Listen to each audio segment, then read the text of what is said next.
Newcastle United are unbeaten in 3 games. Can we make it 4? And more stadium news announced. Are we actually building a new stadium or expanding one? We're going to talk about it on Toon Tactics TV. And finally, congratulations to Arsenal for winning the Premier League. And my question is, how long before Newcastle lift the famous trophy?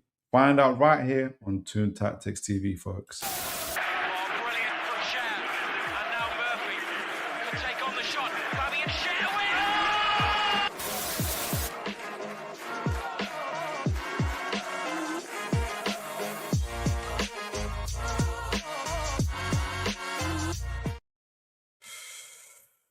All right, folks. How are you all doing? I hope you guys are having a blessed start to the week. We're on Tuesday now already, so I hope you guys are having a fantastic, productive beginning to the week. And again, you guys could have been anywhere in the world, but you chose to be here with me. And guys, God bless you for that. I'm super excited about tonight's show. Not only are we going to be doing a review, an end of season review on all things Newcastle United. The first part, this is the team review. We're going to do part 2 on the players for Thursday. We're also going to be doing a match review for the West Ham game, play the different formation and system and see what players shined. But we're also going to be doing a brief scouting report on a player that everybody should know about. Before that, we're going to get into a lot of the news surrounding Newcastle United in terms of stadium plans and everything else. So, guys, we've got an action-packed show. So make sure you strap your seatbelts in and get ready. And I need you guys, as always, to add the substance comes from you guys. The show, you guys add your comments, your feedback, and everything else. So looking forward to that. And as always, make sure, as you always do, like, share, and subscribe. We nearly broke the 20 likes in the previous show. Let's see if we can do it in this show. But you guys have been tremendous, and already it's super encouraging to see. Already the chats is ringing off. So good to see my man Ches here. God bless you. Says hi, Philip. Hope you're well. I am blessed. Good to see you. Good to see Jamal from Colorado. God bless you. All the way from Colorado. Incredible stuff. Good to see folks talking amongst themselves as well. Michael Petit says, evening, Phil, evening to you, sir. Good to see you. Good to see you. Register Kev, my man. God bless you. He says, I'm so mad at you guys. I forgot why you're mad at us. Is it because we beat West Ham? Okay, it must be because we beat West Ham. Come on, man. James says, I think this is going to be our new formation next season, 4-2-3-1 with a pivot winger or a double pivot. Depends how you see it. But I know what you mean because I'm whole inverted in. It's sometimes between Hall and Ramsey, who I thought was incredible in that game as well. All right, folks, good to see you. So let me remind myself, there's a couple of things I want to discuss before we get into the match review itself for the West Ham game. And by the way, again, like I said in the introduction, congratulations to Arsenal, champions of the Premier League. I always say, for those that haven't followed me before, the Premier League is the best league in the world. It is the highest of quality. It is in it's reached another peak. For me personally, I do not agree with those that keep on saying it's a weak league. It's the poorest it's ever been. Football is dull. Da, da, da, da. And it used to be better way back when. If you're young, if you're in your mid-20s or so on, and so, like, you don't believe them is all I can say.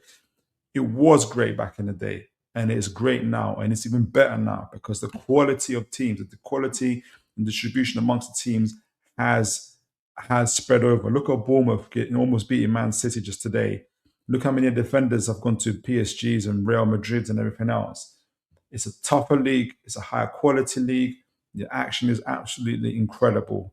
My theory on those that keep on saying that the game was better back in the days because they're they've watched too many match day highlights, and they don't watch those games minutes from 0-1 to from 0 to 90 minutes, and they'll find that it's not always people doing rainbow flicks and tricks and hitting top bins as you see in the top match of the day highlights. It's a lot of the same in between, sometimes boring, sometimes not. It's sometimes for the purists. If you love the game, you'll enjoy all parts of the game. So I went on that tangent, but look, I say all that to say this.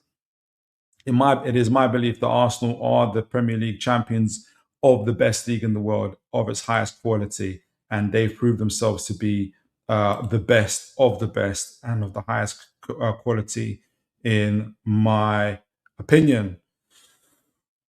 Right, so let's get into it. I want to talk about a couple of things that have come up, and the main thing is all this news. Well, two things actually came up since our last show. If you guys remember, in relation to the stadium, we talked about how there was news coming out from, I think it was Craig Hope, who was given two images of architectural drawings of the new stadium plans, new stadium, looking like the Allianz Arena, like a bubble shaped wrap and all of that. So it looked like it was pointing towards, the owners creating a new stadium, right?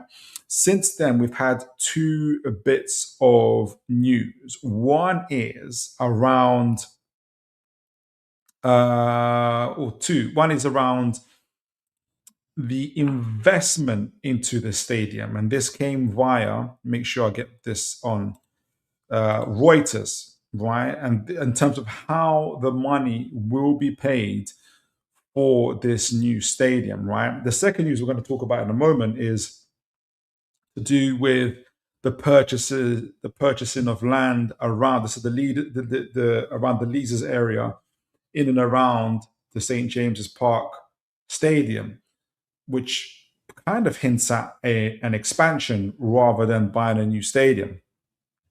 Right. So I wanted to get into this. And I want to get you guys' views and opinions as always. Please do remember to like, share, and subscribe as you do. Now, the reason why I want to get into the Saudi PIF in talks of potential investors to find Newcastle United plans, sources say, is because I haven't. It seemed like it seems the PIF are very keen to communicate from this article that, look, yes, we are looking for new investors, but we have long-term plans for Newcastle. We are here for the long term. Don't think we're going anywhere. And I feel like that's what they kind of wanted to use this article for. Plus, the media outlet they use in Reuters, everybody knows about Reuters, global business, global news, geopolitical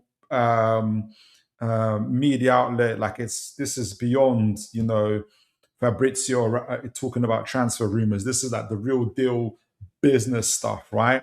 Mike Ashley never got onto Reuters unless maybe it was around 0 hour contract. I don't know. So it's a big, big deal. So let's get into it.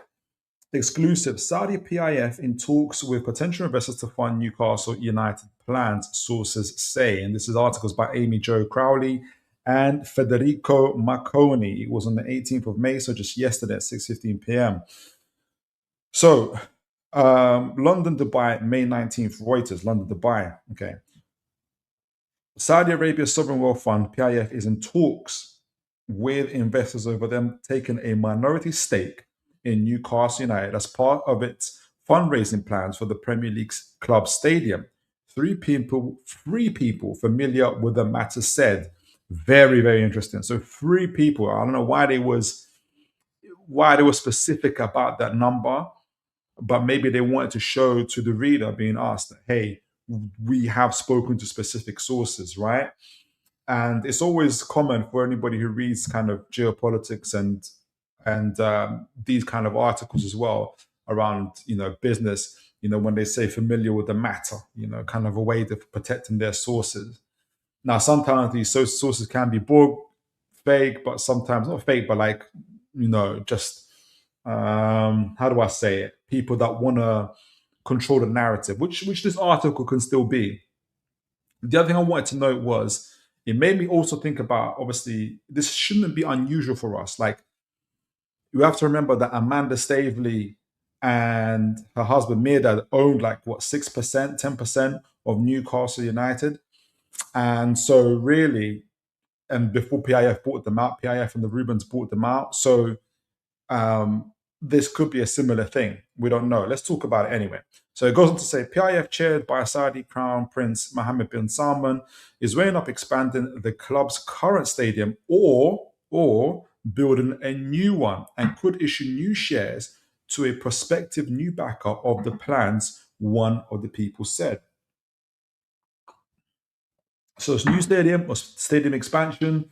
It seems to be still in the. It still seems to be still in the air. It goes on to say Newcastle United CEO David Hopkinson, so that's one of the sources now, told Reuters that the club was considering building a new stadium, while a renovation could cost in the hundreds of millions of pounds. So new stadium or renovations. A new stadium could cost in excess of £1 billion, that's $1.34 billion, said Hopkinson, who referred to questions about the talks involving PIF to the Saudi fund itself. Who referred the questions about talks involving PIF to the Saudi fund itself. Okay. Saudi Arabia, so it goes on to say Saudi Arabia's PIF declined to comment, which is interesting. So the PIF themselves have declined to talk about it, but Hopkinson seems to be the spokesperson for this. And this isn't the first time. Obviously, previously we read again the Reuters article, and we read some other article, I think it was, with David Hopkinson. And it's interesting that he chooses to speak through these particular outlets. He's not talking to Craig Hope or to Lee Ryder or to any of the Newcastle kind of football journalists. He's talking to business people. Again, I don't know what the setting of that is, like in terms of what was being tried to communicate. But it's a very matter of fact thing to be, like, not a matter of fact. How can I say the word I'm saying? It's a very serious, like, news outlet to be doing it through. Like I said, he's not communicating via Fabrizio from Romano, who's big in the football world, but not on the same level as Reuters are in the usual world. Anyway, goes on to say another option to raise funds includes potential securitization of Newcastle's commercial revenue, and this is the part I wish Bobby Fairview was here because he can explain to me what that means.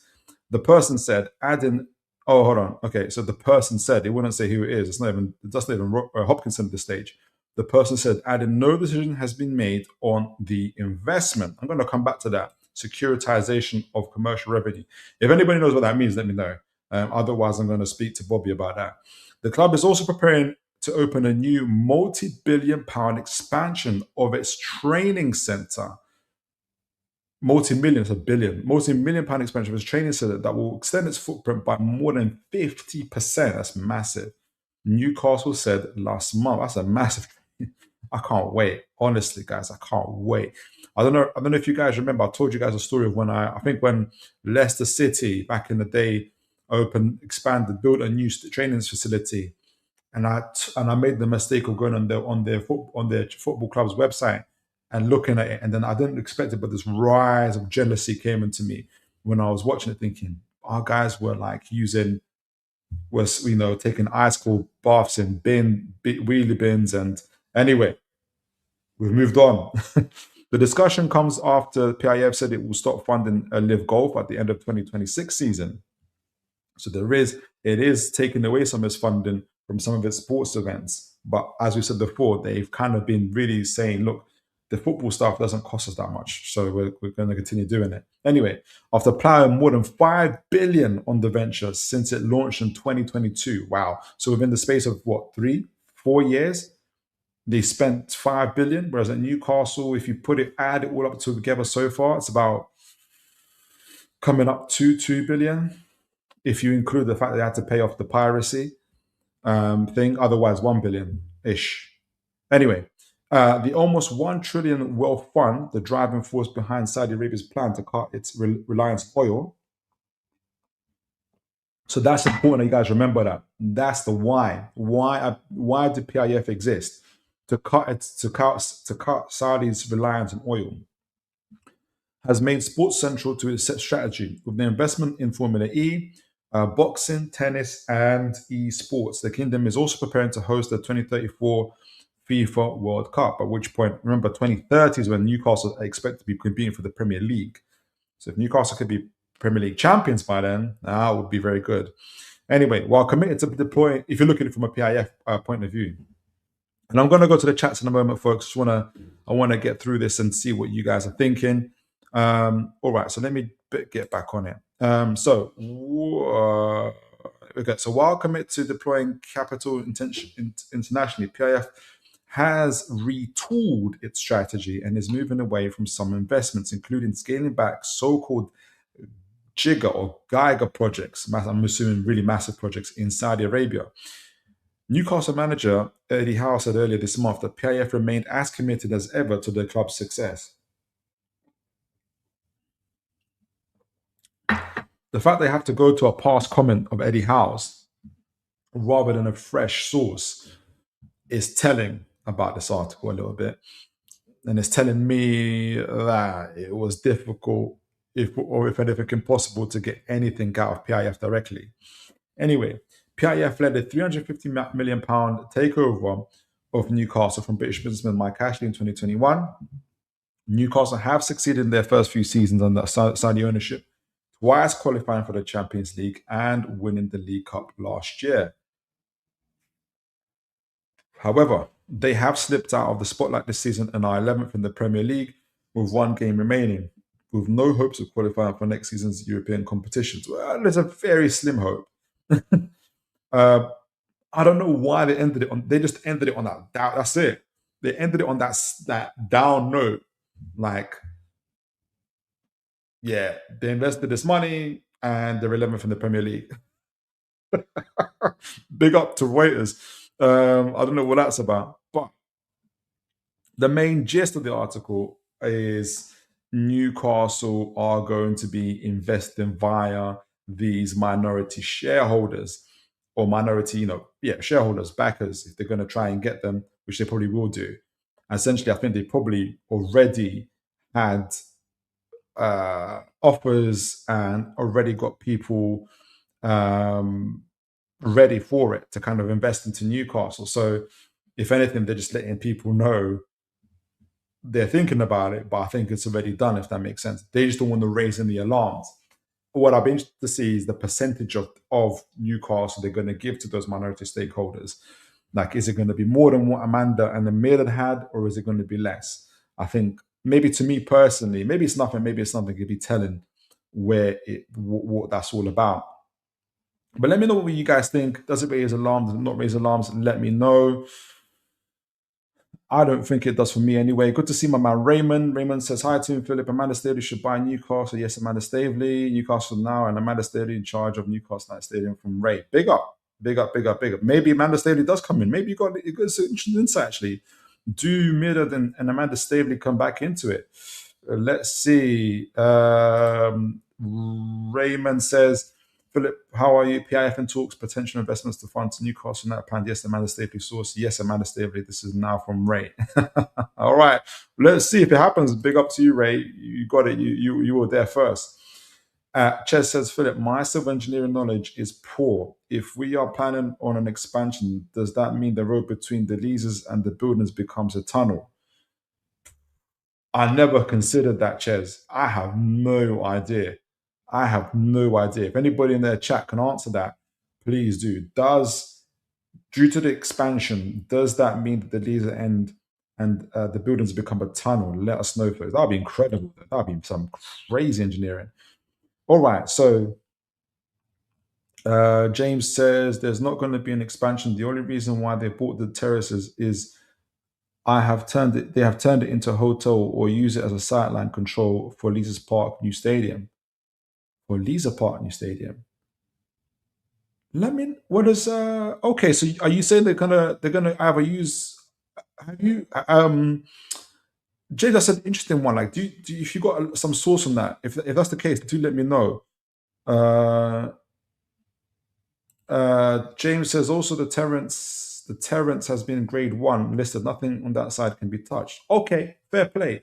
So maybe they're just doing something. They're, like you said, they're building something else on it, or just like doing some environmental stuff. I don't know. Maybe they're doing a bit of both. So, like I said, they've got an opportunity to do some stuff with it. It looks like they're doing it. My man Wobojog said, congratulations to Wobojog and to Arsenal once again. God bless you guys. Well done for winning the Premier League. As you know, Wobojog, I don't know if you heard me saying it earlier, the best team in the best league in the world, and in the league, in my opinion, that it's hidden to new peaks. So Arsenal are the top of a high quality league. So well done to you. Congratulations. Wobojog says, sup Philip, sup chat, big up to you. Just popped up to say hi and have a good day, everyone. Big up to you.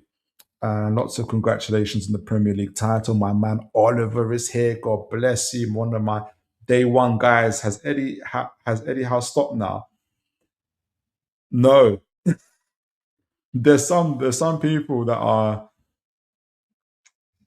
No, it hasn't. I'm gonna be disciplined today. No, it hasn't, unfortunately. Ches says, no alarms raised in my opinion. I haven't changed my tune. I'm still very optimistic and look forward to the future. Me too. Me too. James says the metro would still work. It's the same spot. Fair play. Okay. Do, do, do, do. James says basically a lot of evidence that I have is part of the reason why they want to stop dealing with the original owner, because he seemed to be a bit of an annoying one to work suggested plans for. Ah, okay. So remind me again, James, what's going to be in that site? Hotel or something else, right? Okay, so for a hotel, they can do VIP treatments nearby the new stadium or St. James's Park for time being. Do you know what? When I was in Newcastle last year, I was the taxi driver, and he was saying the same thing, that they're looking to build up new hotels and everything. 'Cause he was telling me that there's no 5 or 6 star hotels in Newcastle, and like the PIF owners were astounded by that. Like they're like, okay, we're going to build some hotels there. So it's anecdotal, but it aligns with a lot of the stuff you were saying. Okay, so that's the investment part. It's interesting. I agree with the overall sentiment. There's no alarms raised with the new minority owners. It's going to pay for the expansion. What's going to be an expansion? We don't know. Look, maybe hotels, maybe some environmental thing. We don't know, right? So this story was then followed up by via the Newcastle's official website, then talking about we have completed the purchase of a significant portion of the historic Leazes Terrace building next to St. James's Park. And obviously, my man James and a few others have already been talking about it, which is the expansion of the leases, of the purchase, excuse me, of the area around the leases. And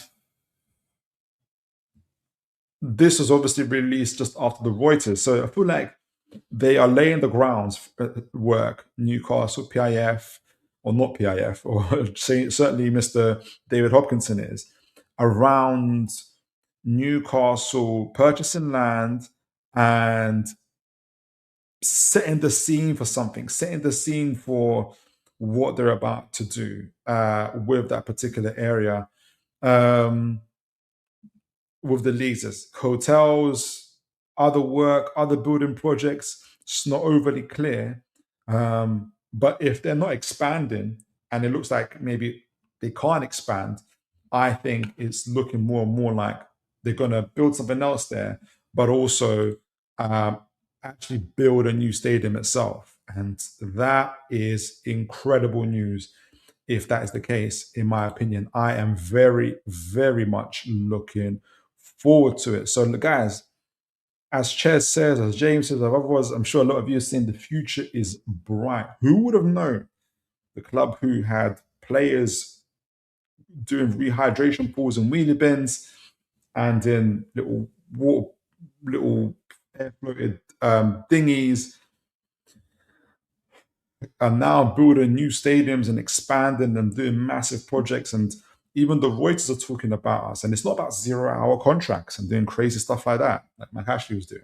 So big up, big things there. All right, so before we get into the match reaction for the West Ham game, I'm going to see what you guys are saying in the comments. Please do remember, folks, to like, share, and subscribe. Boba Drake says, honestly, I'm happy for winning. Obviously, But the added sweetness to it is Pep was here, and when Arteta won it, so they can't run only when Pep after left. They can't run it.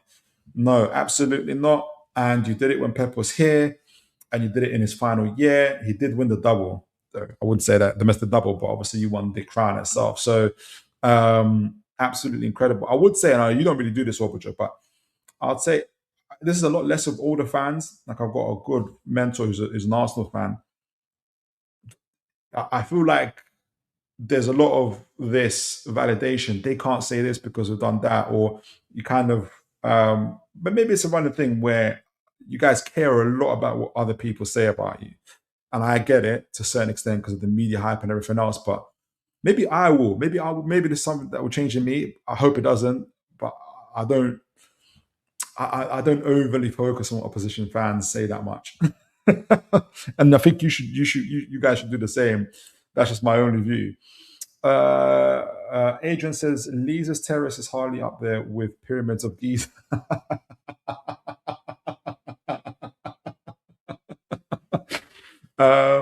On match day, fans should rub against it as if they walk past. It's going to be gone in a year. Or maybe they should steal bricks from it, like, and do you know what I mean, as mementos and everything else.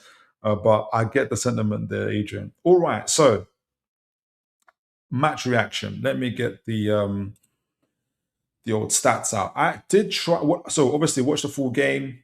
I've watched the first half again. I didn't get to watch the second half again because I wanted to see something. I wanted to see a couple things, as you guys mentioned, and make sure you guys, I'm sharing the screen with you, because it was interesting seeing this formation. In fact, as you guys know, I'm going to flick around a little. I'm going to use up to analyst, but I want to first look at the lineup. So let me get this here. I want to look at the lineup, right? Because we had to change the system, we had a change of personnel, we had a change of formation. Voldemort got his second run out. So we it was a 4-2-3-1, right? There's no ifs or buts about it. And guys, can someone let me know the update to the Spurs Chelsea game? I'd love to know what the score was in that. All right, so 4-2-3-1. They did play like that with Osoda leading the line, Voltamada just in behind with Ramsey and Barnes as the supporting. Both Ramsey, Voltamada, and Barnes, excuse me, as the AMs, as the attacking midfielders in that game. So Fortnum do heat maps as well. Okay, excellent. I didn't know that. Okay, sorry, I didn't realize Fortnum do heat maps as well. With the two pivots of Gomeris and Tanani. Now, obviously, that was circulated a little bit because obviously Ramsey would sometimes drop in, Voltamada would drop in. They would create this kind of box midfield between Voltamada, Tanani, and Gomeres, or sometimes Barnes, Gomeres, Voltamada, Tonali, Ish, or Ramsey. Mainly Tonali. Ramsey will go up. Which West Ham really couldn't handle. Four at the back with Hall in his favourite left back position. Trippier in his last game for the Toon. Big up to Trippier. Incredible servant at the club. And Chow and Botman, who I know there's been a lot of talk about. For Tomato, Sola scored 2 goals, got his Michael Jackson glove out and everything else. But guys, especially watching the second time round, Botman and Chow were magnificent. Yes, and just seeing them play together was, I know that we've seen it before, but they're so solid. And I think this is a very solid system for them as well. I didn't feel it straight away when I was watching the game because the nerves are there, but it was good seeing them play. And Mr. Pope, who had a good games, had some good saves. As you know, I think once we get that ball playing goalkeeper in, this system is going to work even better.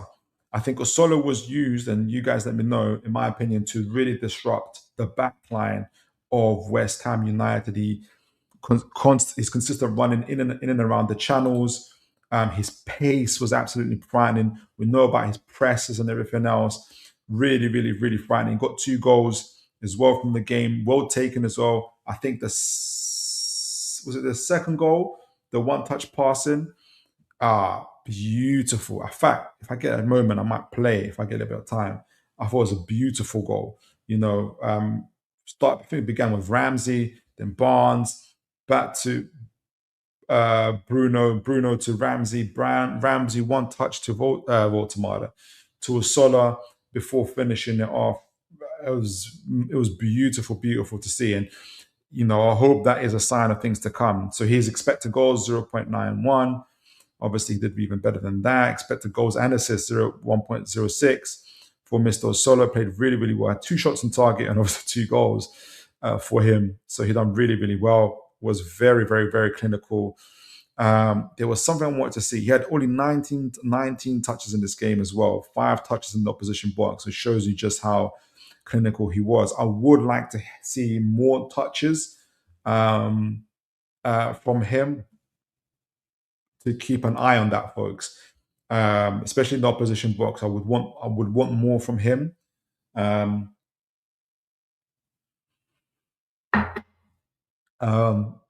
So I would keep an eye on that, to be honest. There was something I wanted to see. Was it his heat map? I wanted to see his heat map. That's right. So make sure you guys can see this. You can, but it's a bit faded away.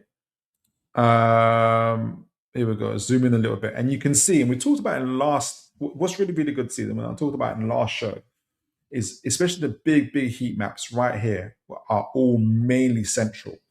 And I said, look, I don't mind sort of too much when he picks up in the channels, but you want to be in between the sticks. You want to be as central as possible, picking up the ball and being direct.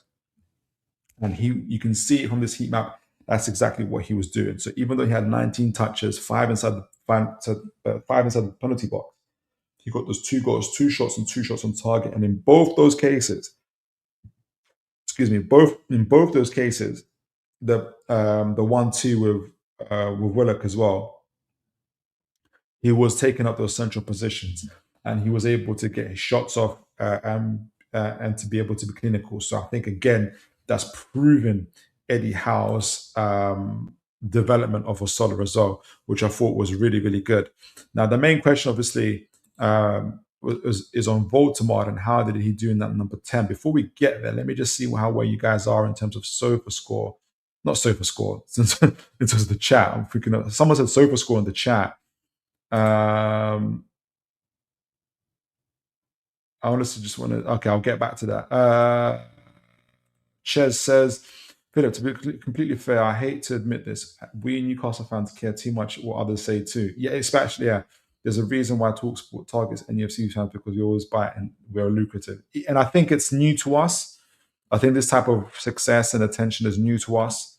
And we act it out.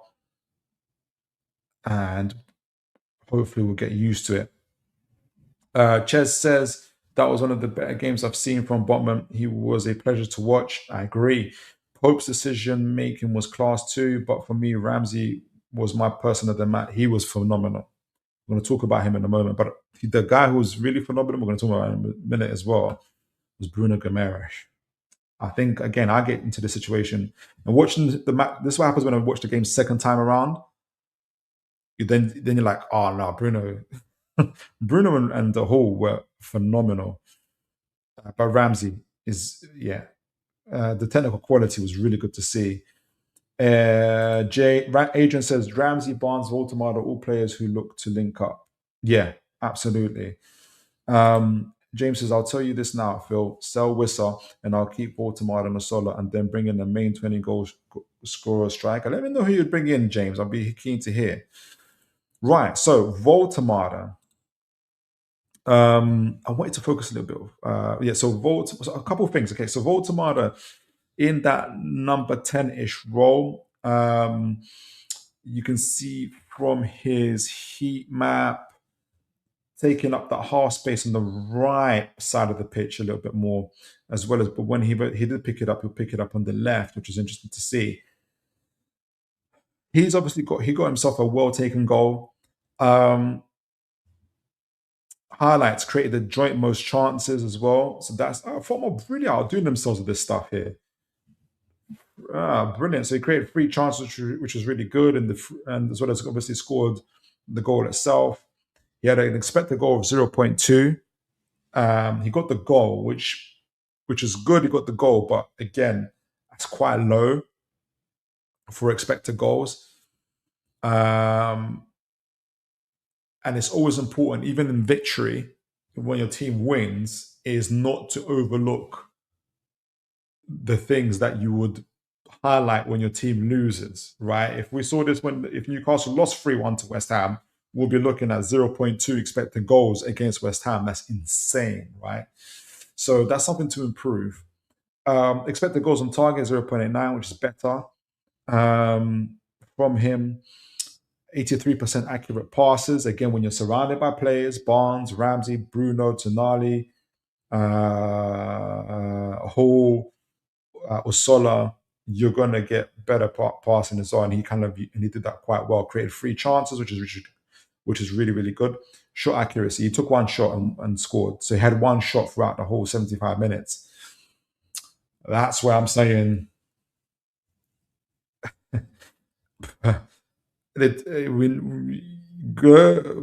great, but we need to improve on that. What has been good, and I was going to show on Sofa's because Sofa's got touches in the opposition box. He only had 6, but he had 49 touches overall in this game, which shows you how involved he was, which is really, really good. Much better, much, much, much better to what happened against Nottingham Forest. We're going to look at Up to Analysts, which kind of shows the patterns of play and how good they connected to each other as well. 6 defensive contributions, 4 recoveries, very, very good. He was only dribble passed once, so he's working off the ball fairly well. We need to see this. We needed to see this more. We need to see this more. We need to see this continue on. I've seen 2 different views on Voltamada. One is that he's off the pace. Yes, he scored, but he's still off the pace. And then you got other people going off the boat saying, "Yeah, look, he proved Eddie Howe wrong." And I think the answer is probably somewhere in the middle. Me watching him, I do like the way he drops in and connects. I do like some of the chances he creates. I do think that if he's going to be in this number 10 role, he has to dictate the play even more. He has to be better technically on the ball, especially the way he receives it. If you compare him to Ramsey, for instance, the way Ramsey receives the ball in a half turn, for instance, I'm telling you, there's only Bruno Gomes who's better than Ramsey at that. And Ramsey pushes him very, very close. And speaking of Ramsey, I thought Ramsey was phenomenal as well. You can see him down that left side. He really, really connected well, going into that half space, as well as doing the defensive work. I thought he was phenomenal. 91% pass accuracy, 2 chances created, 1 big chance created as well. He did really, really well. 65 touches of the ball, 5 touches in the opposition box as well. 4 out of 4 accurate long balls. We're talking about dictating play. When you got 4 out of 4 accurate balls, that's a good start. 12 defensive contributions, phenomenal. 5 tackles, 7 recoveries. Really good work. Ground duels, guys. 83%. Are you crazy? I don't think I've seen a player get 83%. 5 out of 6 ground duels won. Yeah, he was up for this game, guys. 83%. That's pretty good going, right? I like Tonali's role, obviously through the middle. Lets the centre back split, and lets you'd have the fullbacks push up with Hall and Trippier, or he'll take up sides on the left, like he would go either on the left hand side or the right hand side, and allow the forwards to push up as well. Either way, worked it really, really well. I thought he enjoyed that part of his role. He was really, really good. You can see him kind of working on the left side, also through the central areas as well, doing fairly well. 88% up passes, 46 touches of the ball. He didn't need to make too many touches. He was very, very good. 1 out of 1 ground drills. He only had 1 ground drill. Aerial drills, I think it was more than that. But really good game from him. Captain, Mr. Captain Gumerish, I thought was phenomenal. 90 minutes played, 85% accuracy as well from him. Very low on expected goals. They were, again, 0.9 expected goals. You want a little bit more from him in terms of that, but we're adjusting, we're getting used to it, right? 100 touches, he had the most touches in this game. Lewis Hall was second, I think, on 90. So you can tell who dictated the game, and that was Mr. Bruno Gomes. Successful dribbles, 40%. So 2 out of 5 successful dribbles, 12 passes into the final third, 5 corners taken. He was only dispossessed twice, and that's really depends what you count dispossessed. Whether it's a long ball that was taken by the player. The 13 defensive contributions, 5 tackles made, 6 recoveries. Really, really good. 52% ground duels won, 100% aerial duels won. He was fouled 5 times, as is the usual for him, as well as committing 5 fouls for himself as well. I thought he was brilliant. But let me know what you guys' thoughts are before we look a little bit on the passing map and some XG before we move on to the other stuff. But I thought, as James said earlier and others, is this the system for the future? Is this what we're going to be using? I want to know. And please, excuse me, folks, please remember to like, share, and subscribe. James says, I don't know yet, to be honest. Lots of options in the market. Oh, I've missed that one, James. Sorry.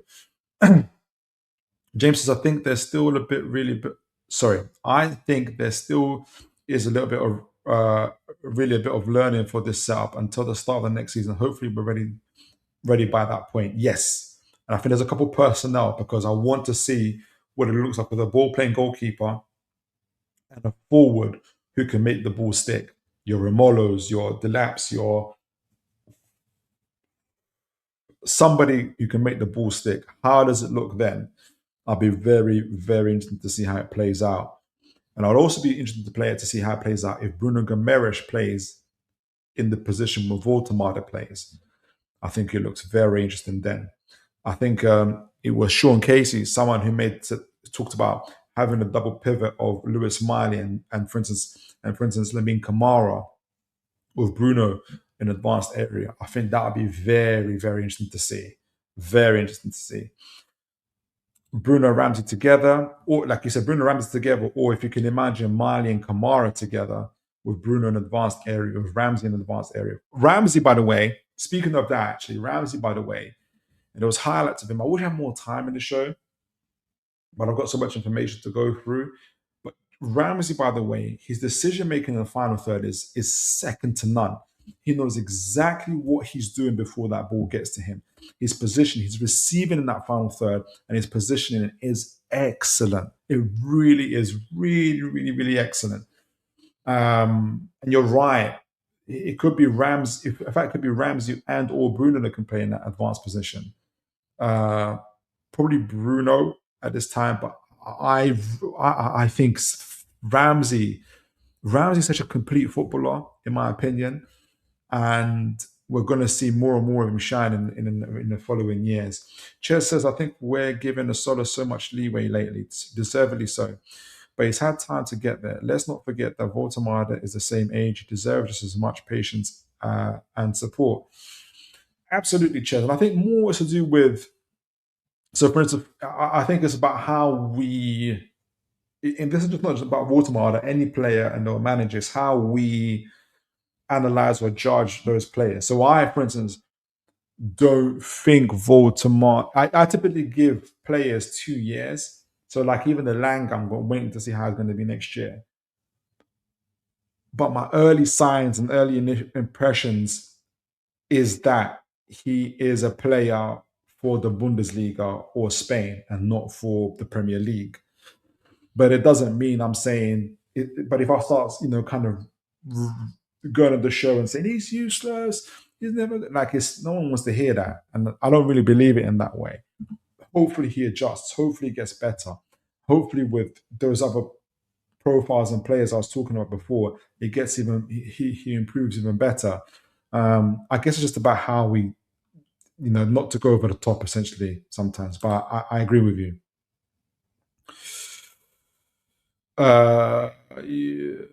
Raymond says, hi, Toon Philip. Are you PIF Saudi owners public investment fund should exit Newcastle now? No way, Raymond. I disagree with you there. Absolutely not. James says, man of the match was Bruno, even though he should have probably had a red card, but he was doing the J7 role. When should he have got the red card? I can't remember.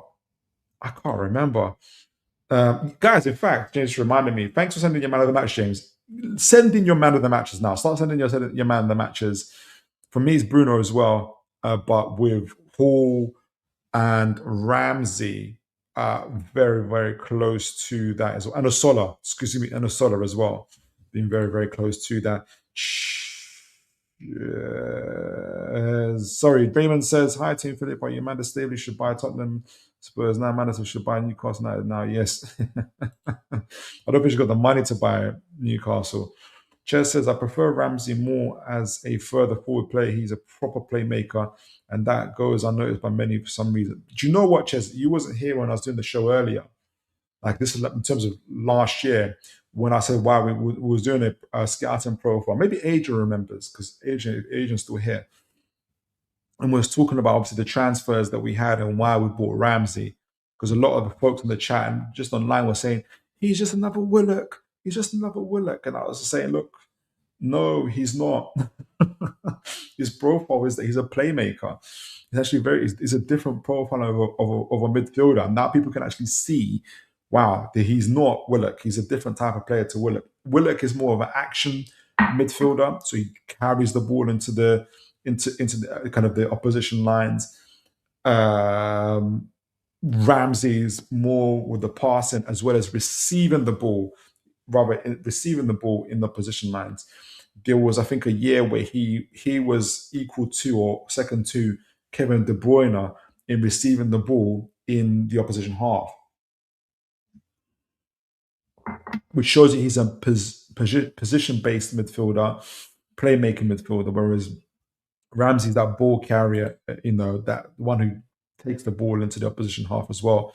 Ches says, fair enough, Philip. You articulate your points well, even though we disagree, and I can respect that. Likewise, sir. Likewise. Salute to you. Ramsey for man of the match as well. Can't disagree with that. I was there. Adrian, you were there. Big up to you, Adrian. You was there when? Oh, is that when I said about Ramsey and Willock? Exactly. Was that what you talking about? Hope I'm right there. You can vouch for me if you were. Hopefully you can vouch for me. Yes, a lot were calling Ramsey and Willock replacement. James says Willock will likely be replaced by Kamara, even though I'm finding it very likely that's going to happen. Hopefully we need a player just like him. Yes, if not Kamara, but a player just like him. Yes, you were there. Big up to you, Adrian. Good. So you can vouch for me that I'm not making this up. I was saying that he's a different player to Willock as well. It's just I didn't know that he was this good. Like, yes, I said it, but I didn't know that he was this good. Like, I'm very, very. I think there's so much more to come from Ramsey. I didn't think he was this good. I knew he was good. I just didn't, and he was different. I just didn't know that he was this good. All right. So, one more chat there, or a couple more chat there. See that there. I missed that one, Ches. Jamal says, totally prefer our out of position shape on Sunday. Yes, very, very solid in that 4-4-2 block in the middle. People dying with those flat lines in the middle. 1/3 is so much more solid. Sorry, excuse me. Totally prefer our possession shape on Sunday. 4-4-2 block in the middle. 1/3 is so much more solid than 4-5-1. Yes. And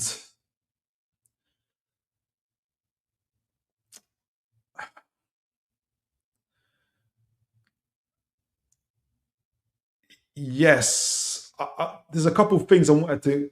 I guess I want to see it more because it's coming towards the end of the season. It's and everything else, but the early signs are good. The early signs are good.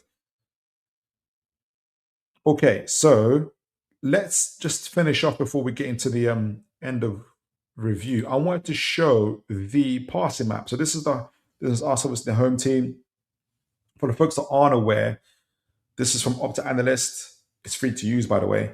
But this is the passing map. It gives you an indicator of the passing, the patterns of play, the thicker the lines, the higher the frequency of passes between those said players. So, for instance, these are the average positions of those players as well. So, number 4, obviously, Botman. Between him and number 3, Hall. Oh, those frequencies aren't coming up for some reason. Okay, let me find somebody else. Sorry, guys. So between Trippier and let's see, Trippier and Pope. Let's do Barnes and Trippier, right? There was 13 passes between the both of them throughout the game. 4 of them came from Barnes to Trippier, which is probably a pass backwards because Trippier is behind him, and 9 from Trippier to Barnes, probably going forwards because Barnes is ahead of him. So that kind of gives you an idea. The thinner the lines, the less frequency between those players. So what we can see, if we focus on the left side a little bit more here, it's a shame we can't see the frequency here because there's some thick lines between Hall, Ramsey. I wish I could see the number of passes between those players. But Hall, Ramsey, Botman, and Tonali all connected really, really well. And Bruno, actually. So between Bruno and Ramsey, right, 20 passes between the two of them, 13 from Ramsey to Bruno, 7 from Bruno to Ramsey. I wish I could see a little bit more in terms of anybody. It's not giving it away today. Something's wrong with those lines, but I would have loved to see the frequency of passes here. But you can see there's a big pattern of play there, and Botman is all involved with Botman and Ramsey, Botman and Hall as well. Real patterns of play before connecting up with Baltimore. Now I said there's no passes between them and Osola. I think they got that wrong because Osola had 18, 19 touches, right? But the other one, which is good to see, is Baltimore. You guys remember last week, and I wish I saved it. There was literally like these were very thin lines. Baltimore was hardly involved, but look at the connection between him and it was about 3 players here, maybe 4, 5 actually. Jeez Louise, even more from Baltimore.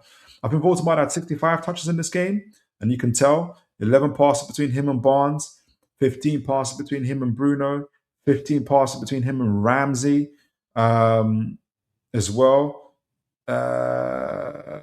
There's one thing. Maybe a couple passes between him and Hall, but a lot of connections here as well from Baltimore, that connecting up with our midfielders and connecting with obviously the front line itself. Hence why they both got the 2 goals. Barnes in support as well was being well fed.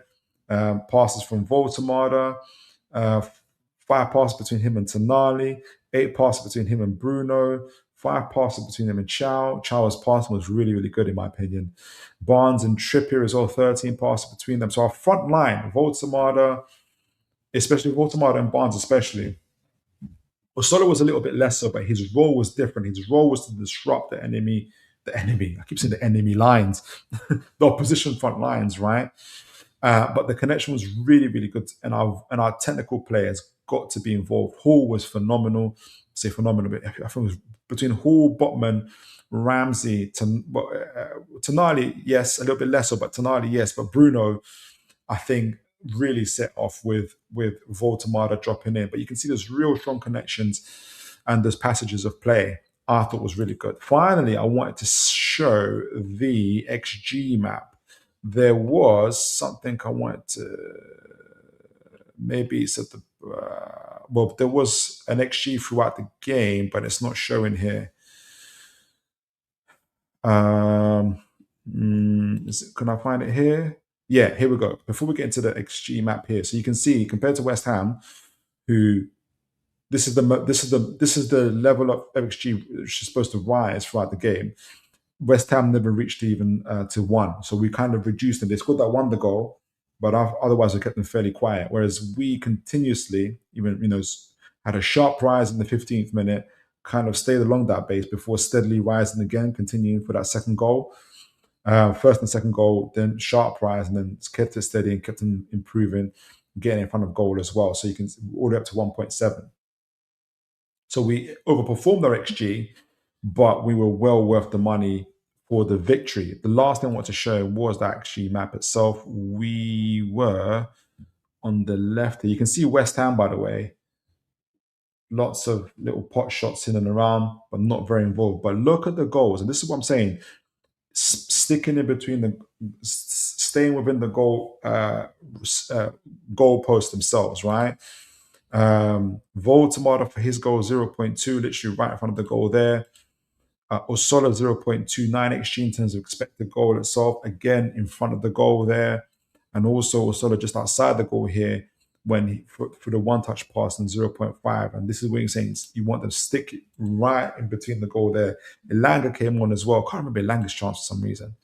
But this is why we were so clinical, because we were the opportunities that we created for ourselves were central based, literally between the sticks, and you're always going to improve your chances when you're shooting in between the sticks.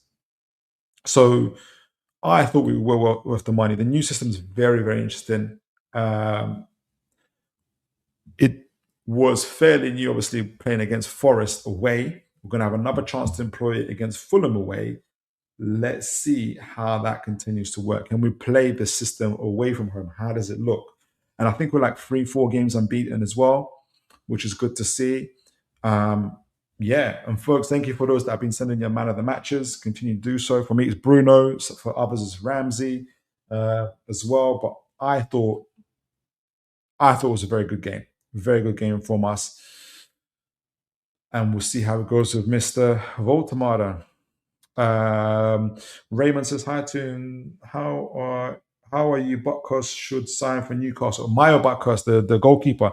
Yeah, some interesting news actually from Germany that Newcastle are like in concrete talks with Mayo Buckhurst. That is their goalkeeper, the dual nationality, half Japanese, half German goalkeeper.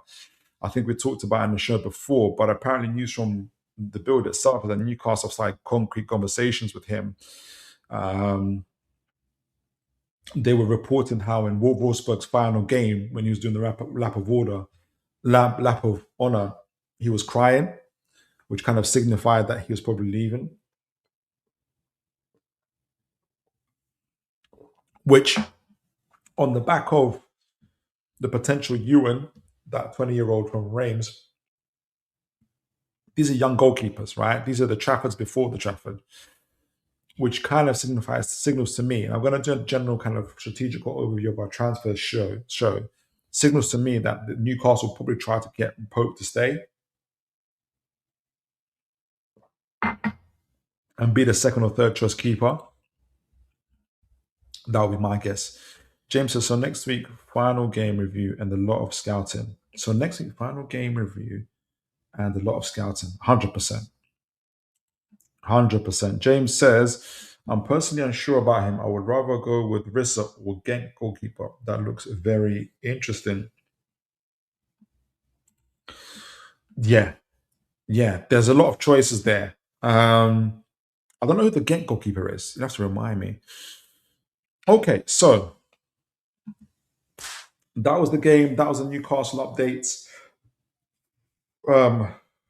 Let's do the season review. Now, let me get this up. I used a lot of data from Opta Analyst for the first half. Not data analyst, excuse me, from Opta Analyst. Sorry, for my sinus is kicking in. From Opta Analyst to give us kind of an overall performance review. This is a Premier League, obviously, focused on our attacking, defending, as well as in and out of possession, metrics, looking at sequences and pressings and everything else throughout the year, well, at the end of the year. I've got some takes of what that data looks like. If you just use the data alone, like via AI, what that data looks like, but it doesn't use the context of what it is, and that's what we're going to add with context. We're going to talk about it, i.e., the players, the summer transfer window, and the injuries. But I'm looking forward to this because we're going to ask. I'm going to be asking some questions about how Newcastle look going forward in the season as well, and I'm very, very keen to get you guys' views. So buckle up. Let's get into it, and please do remember to like, share, and subscribe. Okay, so 25-26 season, right? Newcastle overall, when it comes to the attack, this is the first we're going to look at the attack section. Newcastle ranked 10th for XG. Oh, apologies, guys, my nose is going off. XG. So that's obviously chance creation for goals. 10th for actual goals. So it's a good, it's an average to good attack, really. Obviously about mid-table, but not elite. Our strengths in attack are we've got a strong shot volume, so we get about 13.1 shots per game. We have good shot quality overall, 0.12. I don't think that is that good. I think it can improve, but I hear it. We're dangerous in transitions. We've got high intensity and direct attack style of play, and we're consistent in pressure via pressing and counters. And you'll see the same thing. We'll move on to data and B a little bit later. Weaknesses: we slightly perform our XG, so 0 minus 0.10. That's obviously at the end of the season, but you guys will know at different stages of the season we were well underperforming our XG, and again, this is due to obviously with Bruno injury and other players, but especially Bruno. I think our XG would have been even higher. Hopefully, our goals would have been higher as well. So we lack elite final third efficiency, not enough sustained territorial dominance, which you get with the likes of Ramsey and Bruno and Miley, who's also injured as well. And our conversion rate only averaged 10.9%, our overall conversion rate. That is desperately low.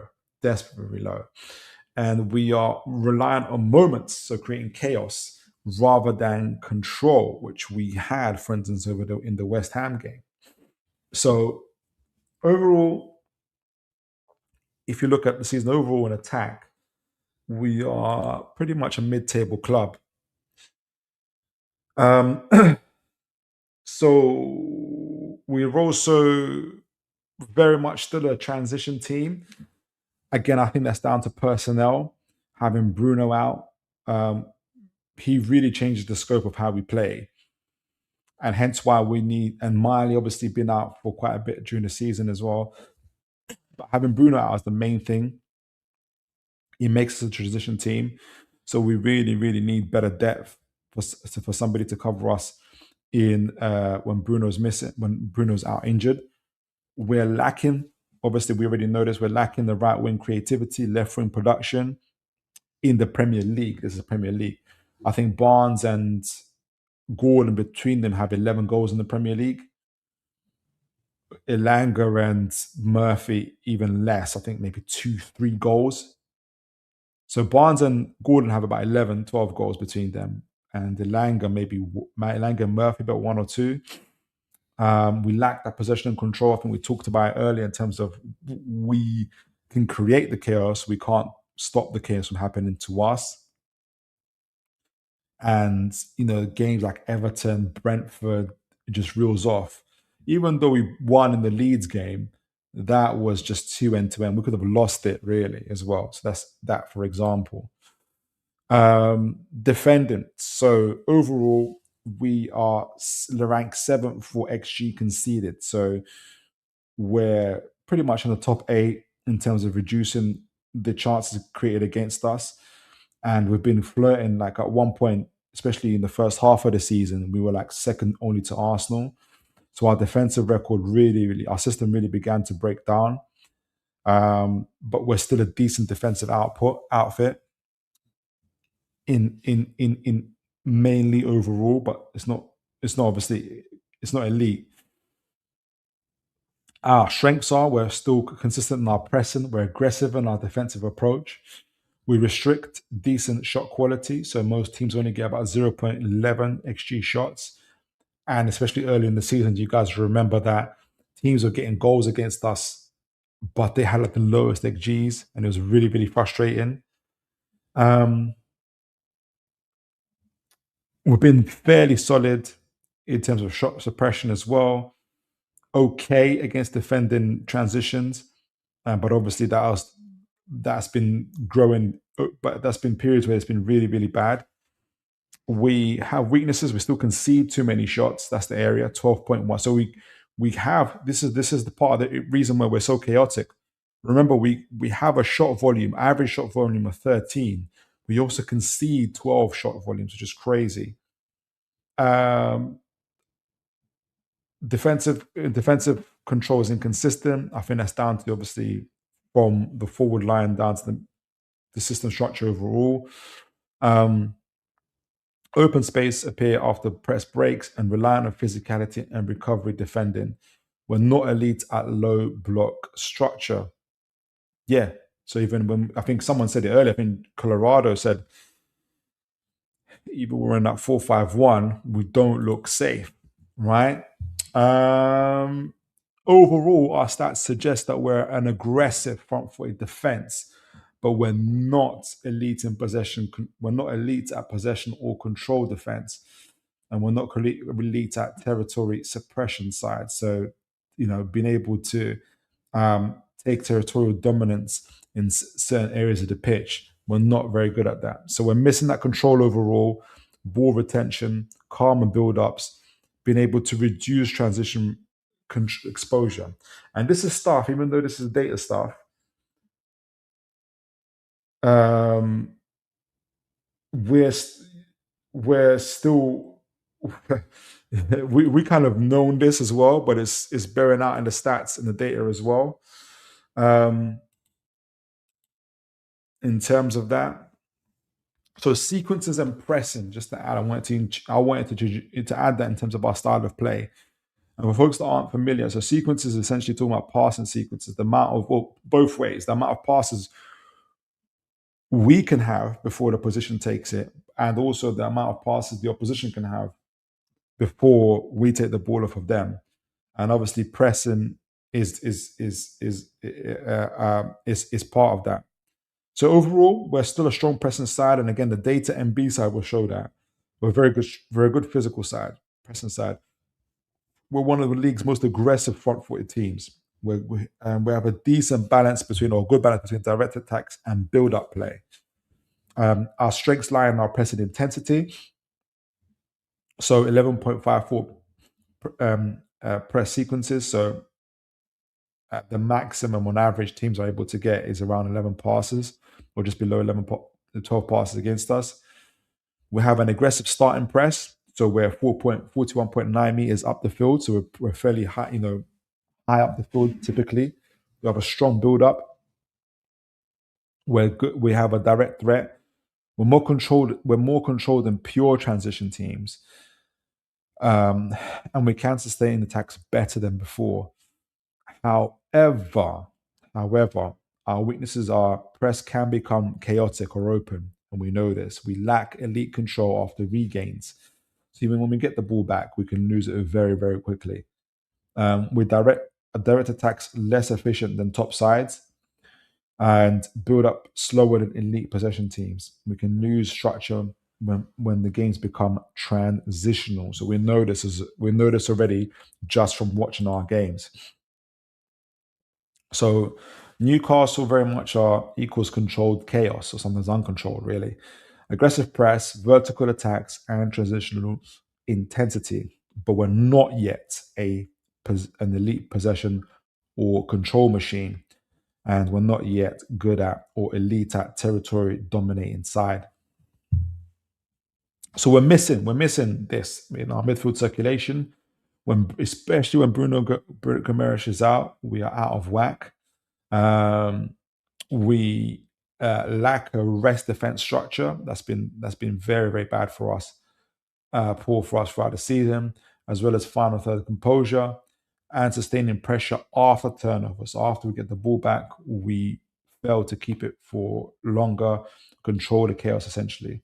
Um, and those are big, big areas where we need to be, be better. So overall, in conclusion, as an attack for this year in 25-26, statistically, we're roughly between a seventh to a 10th uh, uh, side in terms of attacking. So we're pretty much mid-table to upper mid-table. In our defending, we fluctuate between good to upper tier, so between sixth to eighth, right? Um, there were points in the season where we were elite, but obviously that dropped off. Um, in possession, we've been good, we've been okay, but we're not a dominant team. Obviously, talking about, for instance, when we win turnovers, circulation, all those type of areas. So we're like six to eight team in terms of possession. And if you look at Newcastle overall, we just looked at them attacking. So attacking, we're pretty much a mid-table team. Defending, we are a upper upper top half mid-table upper half table team, and in possession we're again upper half table team for this year. So final conclusion is that yes, Newcastle are elite physically, elite in transition, and elite pressing side. However, and this is like we're literally black and white. Let's say black and white. Excuse me the pun, but we're not elite technically. We're not elite in possession or control. We're not elite in sustaining pressure and control. So there's very obvious areas, big glaring areas where Newcastle can improve. And I think we are better at those areas when Bruno Guimaraes plays. But we lack, but that's the problem when Bruno Guimaraes plays. When he doesn't play, we're not the same team and we need to get better. Um, Overall, Newcastle are one of the Premier League's best intensity teams, but not yet one of its best control teams. So we're literally, and if a team can get the balance of both, that's when they go from good to very good to maybe being very very good to being great essentially. Um, so let me know what you guys think so far. I've got some questions I want to ask towards the end of it, at the end of this, which I used the overall stats from Data MB, where I looked at Newcastle historically the past 3 seasons. And I asked the following questions, and I want you guys to think about this and obviously what we talked about before, which is Newcastle evolving or Platinum now limited more by technical quality than physicality? Excuse me. Is Newcastle now limited more by technical quality than physicality? What is Newcastle's true tactical identity? Who are we? What is Newcastle's next tactical leap? So how can we evolve? What kind of team do we want to evolve into next season? And does the current squad fit Howe's long-term evolution? I'm going to keep this up there, and before we I use Data MB to answer some of these questions and get you guys' thoughts. Let me know. Let me know. All right. So, uh, duh, duh, duh.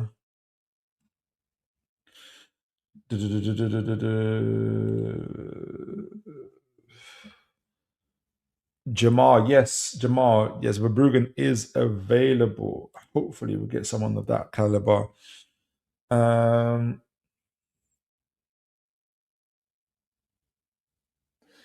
James says, sorry, a bit more data. So, in the main Premier League for clean sheets and the Premier League Pro 5 clean sheets and one clean sheet for you, I must have missed that, James. Is that for me? Let me know, clarify that a little bit for me. Ches says, Philip, you asked me last week to keep you reminding you. Yes, please do.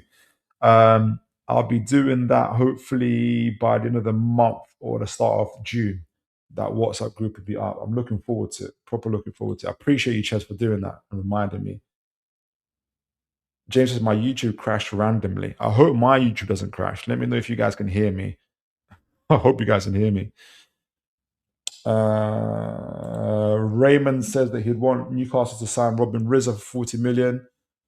40 million is a bit high though. We just need a good ball playing goalkeeper who can save. Jamal says, I like our intense style, but small squad. Yes, that's it in a nutshell. So many games, it's no wonder we dropped so many points late in games. I agree. That's it in a nutshell, James. And that's why it's important for us to have better technical quality players to be able to control games better. Raymond feels that Eddie Howe, it's not the squad that's not long term good for long.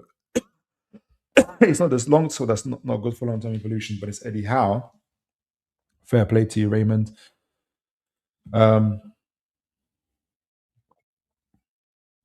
James says, from the sound of it, he's looking to move for a tactical 6. Yes. I mean, Kamara to break lines and another false 9 or a 10 also to break the lines. He's going to move to a bit more of a technical setup of what we've been asking. Yeah, he is. I think he wanted to do that, to be fair to him, in this last transfer window. Hence, James Trafford, João Pedro. But we all know the story that happened there. Right. So, like I said, these are the 5 questions. And now we're so essentially with stuff that we've already known. Very good, as you know, Jamal and what the data have said as well. Very good intense side, physical side, elite pressing and everything. However, it's the possession side of things, or more specifically, the ability to control games and have elite territorial dominance is where we lack. We are a good side defensively. We're a mid-table side attacking wise overall this season, though I think we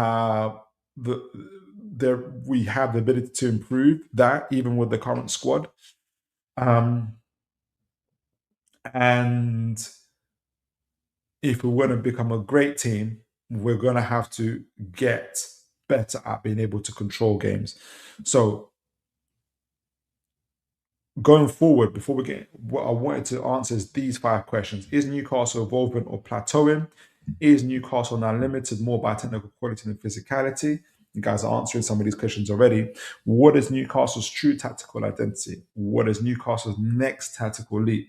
And does the current squad fit Howe's long-term evolution? And to answer these questions, or somehow go towards answering these questions, I looked at Data MB. Fantastic side that I've subscribed to, and I've looked at Newcastle over the past 3 seasons.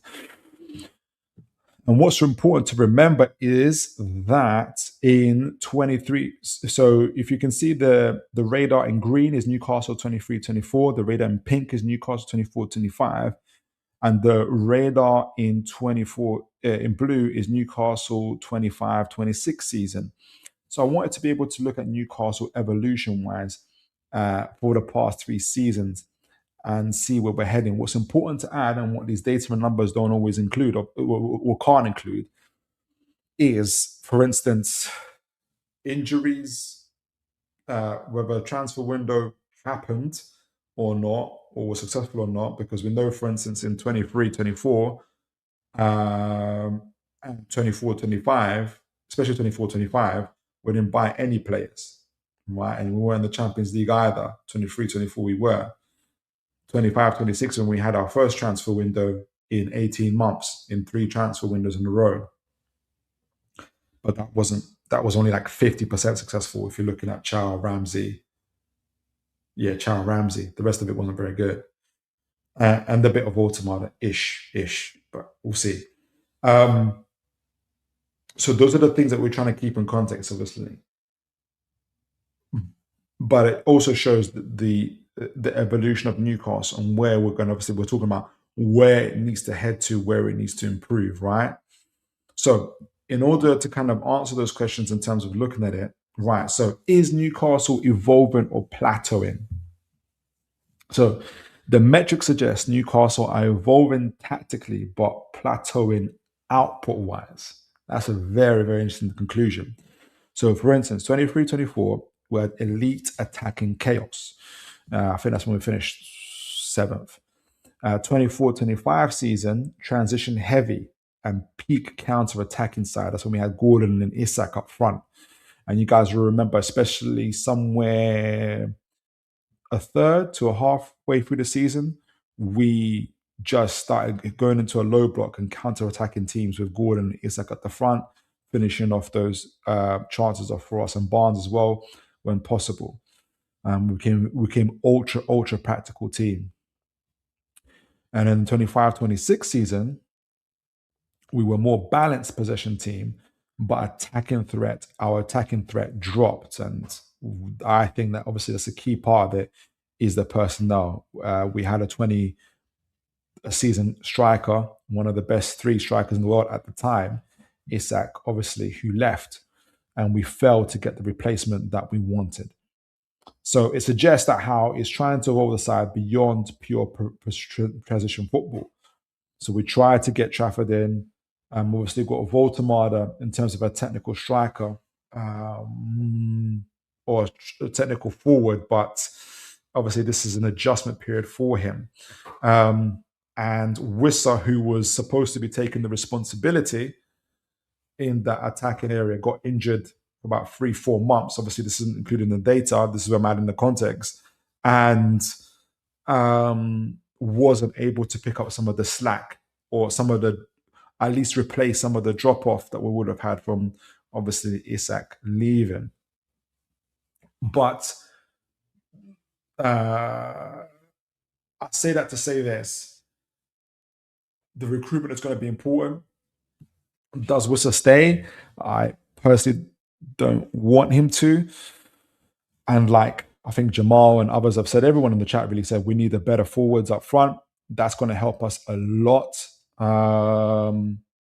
Someone, in my opinion, who can make the ball stick, whether it's coming over vertically in the air, on the ground, so you can lay it off to other players, as well as be able to run beyond the line. It's going to be very, very important for us. I think that's going to be key. So we're evolving, trying to evolve tactically. So Eddie Howe is still trying to play in the way that evolves us, but he hasn't had the personnel mainly to be able to do it. And that's the part that we need to get right. That's my kind of overall opinion in terms of Eddie Howe. All right, so the next question is Newcastle now limited more by technical quality than physicality? So what the data suggests is yes. So physicality jumped massively in 25-26. We went from 33.6 percentile in terms of physicality when we first started, from the 23-24 season to 81.3 percentile for physicality amongst the league. So we're in the upper echelons in terms of physicality in the league. So that's winning duels, aerials and ground duels, all that kind of stuff. So our pressing has stayed elite across all 3 seasons. So physicality has jumped up, but our pressing has always been of the highest quality throughout the last 3 years.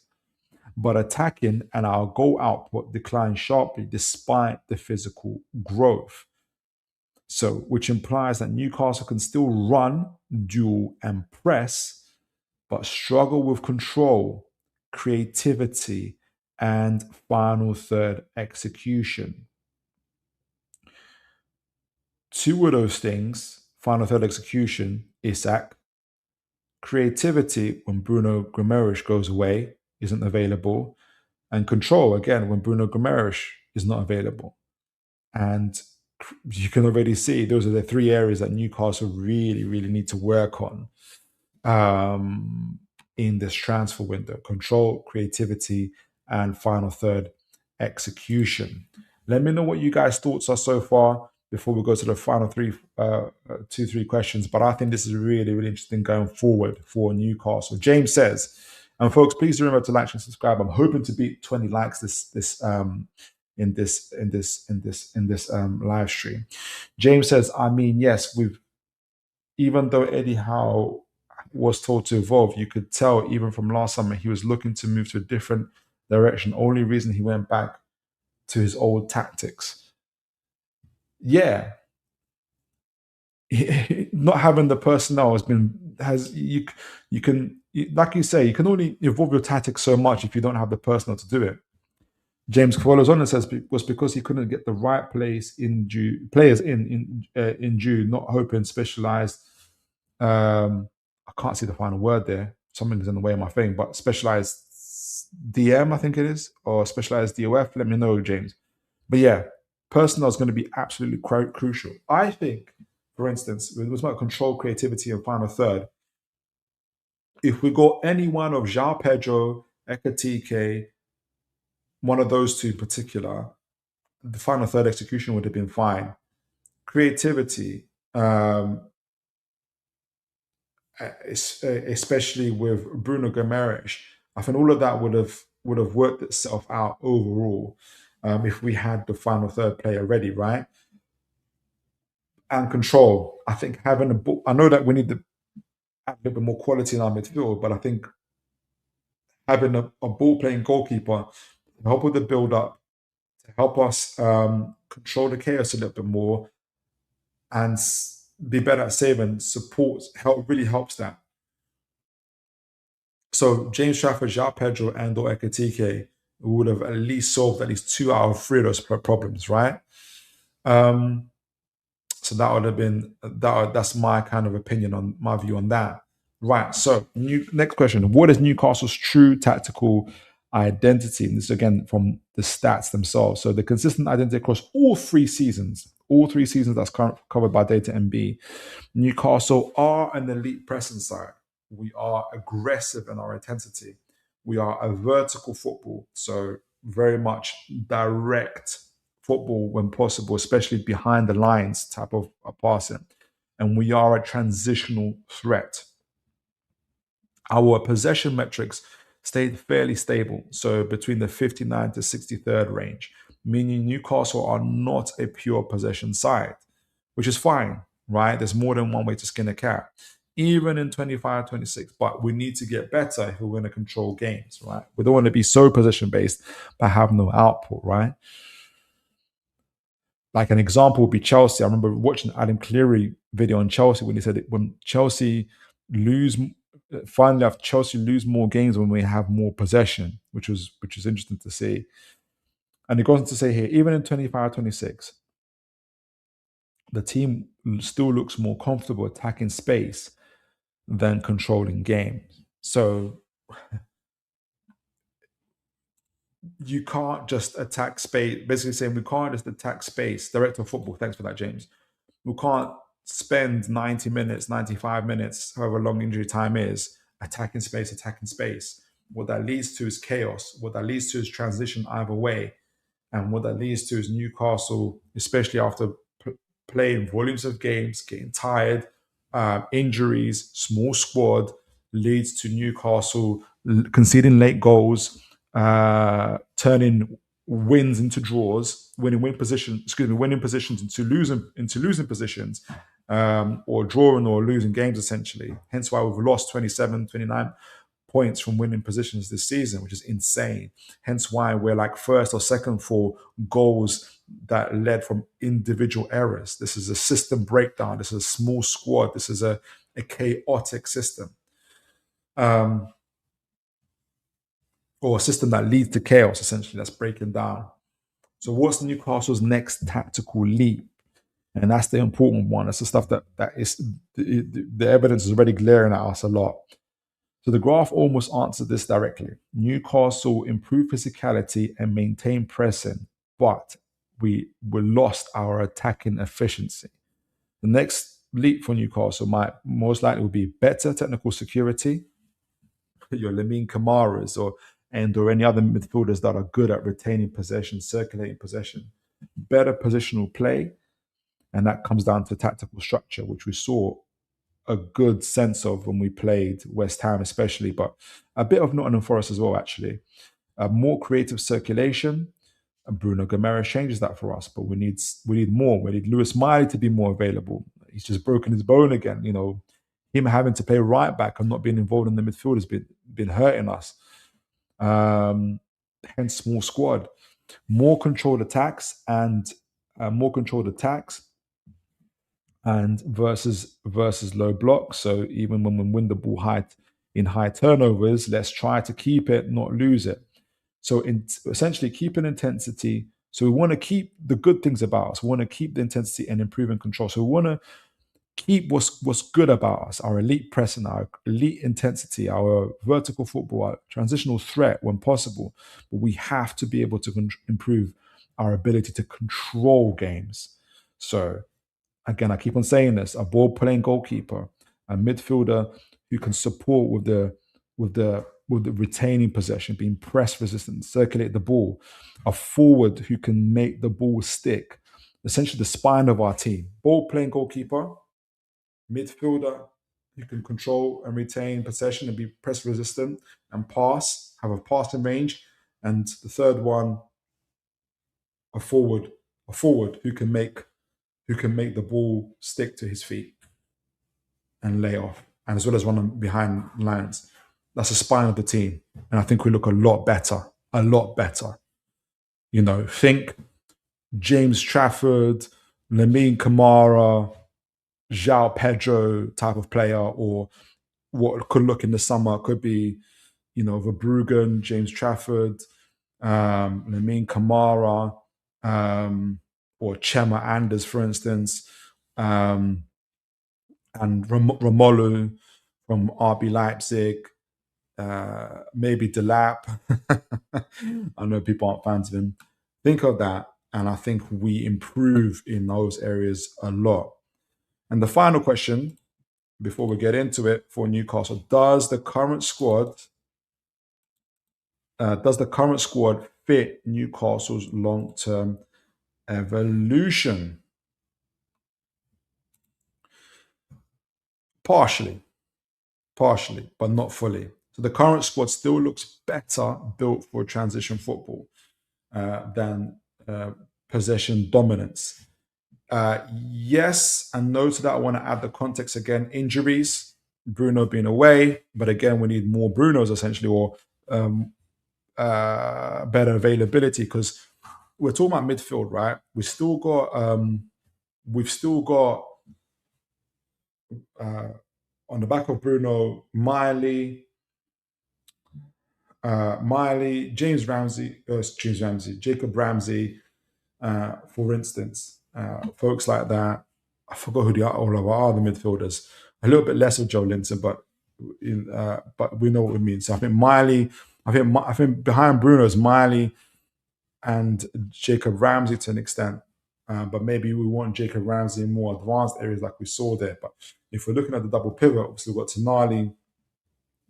We play Tonali and Bruno, but we want to be able to, for instance, evolve and have Miley and the likes of Kamara. And do we keep Tonali? That's the other thing as well. If Tonali gets sold, that's why we're looking at, I was saying that before, the likes of Curtis Jones, or a player of that profile. Right. So does the current squad fit Newcastle? Yeah, but not fully. So current squad still looks better. Yeah. So metrics imply how may now need a more technical midfielders: Curtis Jones, Lamine Kamara, other midfielders that we've been linked to, better progressive passes, more creative wide players. We're going to talk about creative wide players today. Higher level build-up profiles. So the squad still reflects early Howe intensity in Newcastle more than elite control. And that is interesting that we're still looking at the first iteration of Eddie Howe's Newcastle. And I don't think necessarily that means that Eddie Howe hasn't involved. I think it's our recruitment that has been letting him down, in my opinion. As mentioned earlier, before the summer transfer window we just had, we had 3 transfer windows where we bought no first team player. That's 18 months. That's 18 months of the same squad and no development. The squad aging, the same style, the same personnel, staying there. And I think overall we've had 5 transfer windows since the takeover where we've bought no players or no first team ready players, right? And we can't keep on doing that. That's why you've got that quote from Howe saying we need to be able to at least drip feed 1 or 2 players every transfer window to evolve the squad. We're not going to drip feed this summer. We're going to have pretty much something close to a squad overhaul, in my opinion, something very close to that. But if to get to the level we're having successful recruitment, we get to the point where, for instance, what Man City do, successful clubs do, where you add 1 or 2 players every other transfer window or every transfer window, and you keep the squad evolving. You're able to then evolve your style and evolve the way you play. So yes, Eddie Howe gets criticized a lot for keeping the same style, for not changing things up. But then nobody ever says, with what player can you do that with? Right? And we don't have those players, don't have the personnel available to be able to do that. Hopefully, from this summer going forward, with all the lessons that we have learned, and I hope we've learned them, we will be able to do that. And obviously, we'll get to the chats in a moment. We've been talking a lot about the players that we're looking to bring in. We're going to talk about one of them in a moment.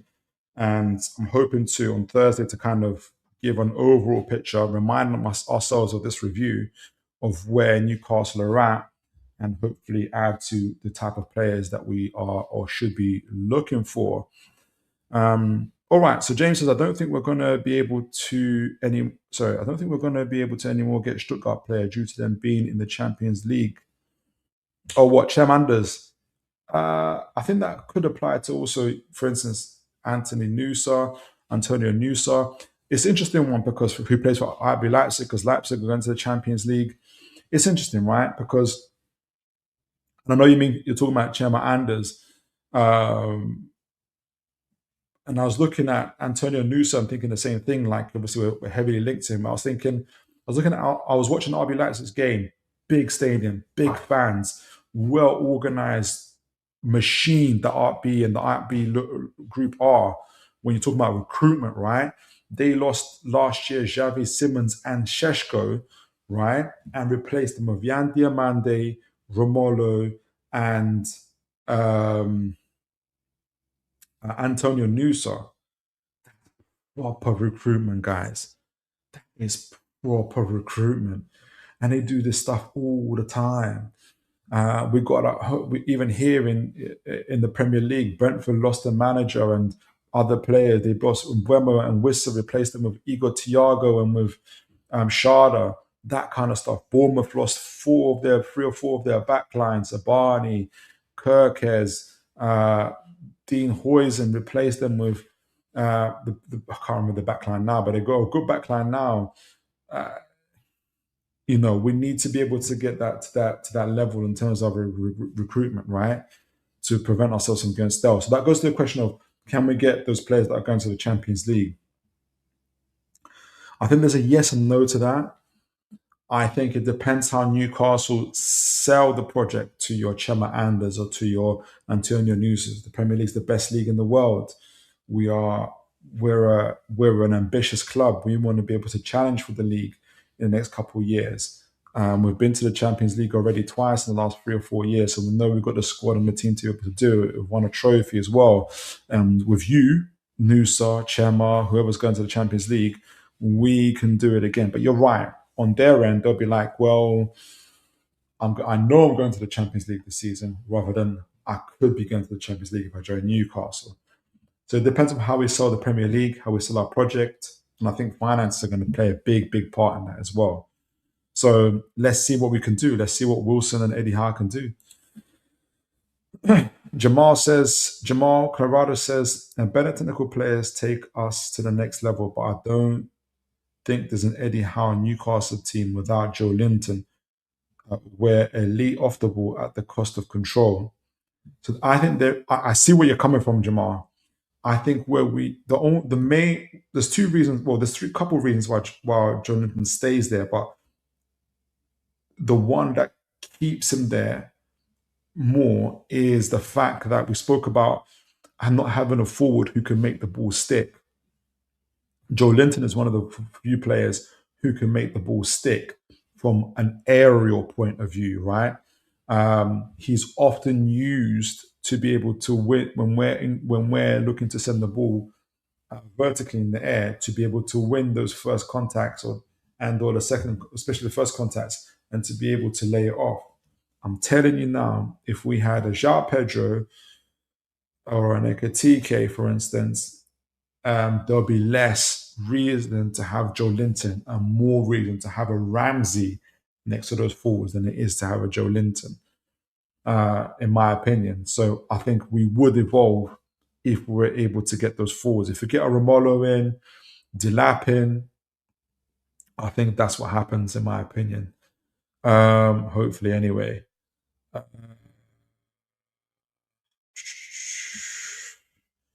You guys are trying to work out how long has Victor Evans left. Like how many more years do we have with Joe Linton? Right. So with all of that said, in terms of the season review for the team, um, and I should have mentioned this at the start. We have to remember this, and this is not excusing the Premier League form, right? We had very good cup runs, in my opinion. We reached the last 16 of the Champions League, which in our club history, 100 plus year history, we've never managed to do. So that's one thing. We reached the semi-final of the League Cup and quarter-final of the FA Cup to be knocked out by the team who won both, Man City. Speaking of squad quality and depth, who've only just missed out on the Premier League today as well. And I think in either one of those cases, had we managed to get through, I think we would have been in the final ourselves. So I say that to say this: that there's still quality, and there's still, especially in our current playing style, we still have that ability to get through, to get into the higher into those kind of final rounds of cup competitions. With the volume of games and our lack of ability to control games is where we suffered in the Premier League, especially, and that's where we need to improve. And that's what we know we need the technical players to be able to do that. I think, especially after having looking over that data, we're about 2, 3 players away from that. A goalkeeper, another midfielder who can get close to doing what Bruno's doing, but we need a little bit lack of fitness as well. And a forward who can make the ball stick, in my opinion. We're not too far from that. The other stuff, especially having players who can put the ball at the back of the net, is what needs to happen as well for us as well. So Premier League wise, success not we're pretty much a mid tier to a upper mid tier team in some areas of our game, but I think it's very obvious to me reading the stats and putting it all together. We have suffered uh, in our output due to either lack of or poor recruitment, which we've seen in terms of reading past articles on the decision making process. For instance, moving to Tyneside, so final says here in Newcastle rather than Saudi Arabia, having a SD, sporting director and CEO. We're looking to improve on being better in our recruitment. We've, for the first time, and I keep on saying this, we've got our ducks in a row. We've got our finances in order. We've got the money as well as the financial headroom to make purchases, and we've got the sporting director and CEO there to be active in the transfer market as well. And obviously, we're keeping our manager who has the vision in terms of how he wants the team to play. And I think he does have the tactical quality to be able to evolve, an acumen to be able to evolve the team in terms of our style of play. And I think that is evident, especially in the last few games as well. So I think rather than what has, I think what's impacted on the pitch has been more impacted by what's been going off the pitch.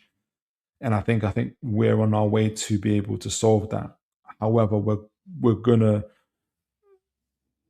not having Champions League, not being in Europe, is going to be another challenge as well. But I'm confident and I'm positive kind of going forward. It's been a mixed season for sure. But I think we will, I think there's a lot more to be positive and confident about going into the next season than there is to be worried or concerned or negative about, in my opinion. Let me know what you guys think. Good to see my man, Meta Football. Good to see you, sir. God bless you. Been a while. Hope you're well. Hope you and your family are well. He says, salutations, Philip. I hope you're well. Living life to the full, sir. Cheers, you got to go. God bless you. Thank you for sticking around as always. Philip, as always, love your content. Always look forward to it. Take care. Take care, sir. Look after yourself and God bless. My man Bobby's here as well. We had some financial stuff I wanted to ask you about, but I'll ask you later. Big up Philip and the Toon fans. I hope you all are doing well. I'm so late, so I need to rewind here about the new minority owners. Yeah, you did miss that. I had a question for you, but I'll ask you later.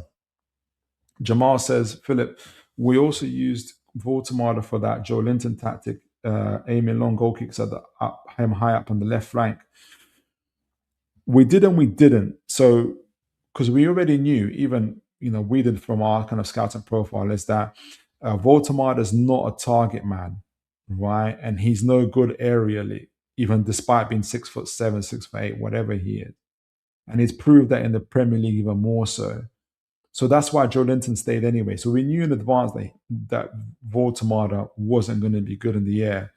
So I don't think Voltemada was necessarily recruited to be good for the goal kicks and to be high on the left flank for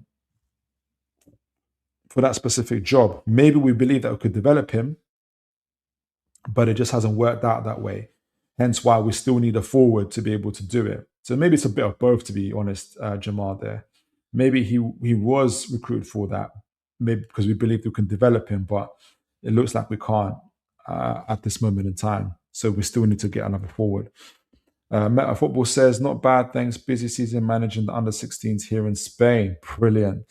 Absolutely incredible stuff there, man. I'd love to get we'll have to get you on the show at some point to be able to kind of talk about how you develop players and everything else. Let me know if you'll ever be available for that. Contact me on DM if you'll ever, whether you are or not. It'd be good to know. All right, so let's do our scouting report before we finish the show. Speaking about improving our outputs, Jarrord Bowen has been linked to Newcastle via Ekrem Konor. And he says Newcastle have officially made contact to sign West Ham captain Jarrord Bowen. If West Ham get relegated, the fee will drop significantly. We're going to find out next week, by the sounds of it, if West Ham do indeed get relegated. Liverpool and Everton are also monitoring the situation. Now, I know already, before I get into Jarrord Bowen, folks are going to talk about his age, and we're going to talk about that in a moment. But let's first kind of get into the scouting report and profile of him as well. So, Mr. Bowen, 29 years old, he turns 30 in December, so about 6-7 months from now. He's placed for both Hertfordshire. He's English, obviously. 5'9". He's a right winger. Other positions is also can play central forward and second striker. We know Eddie Howe loves those versatile forwards who can play across position forward line positions.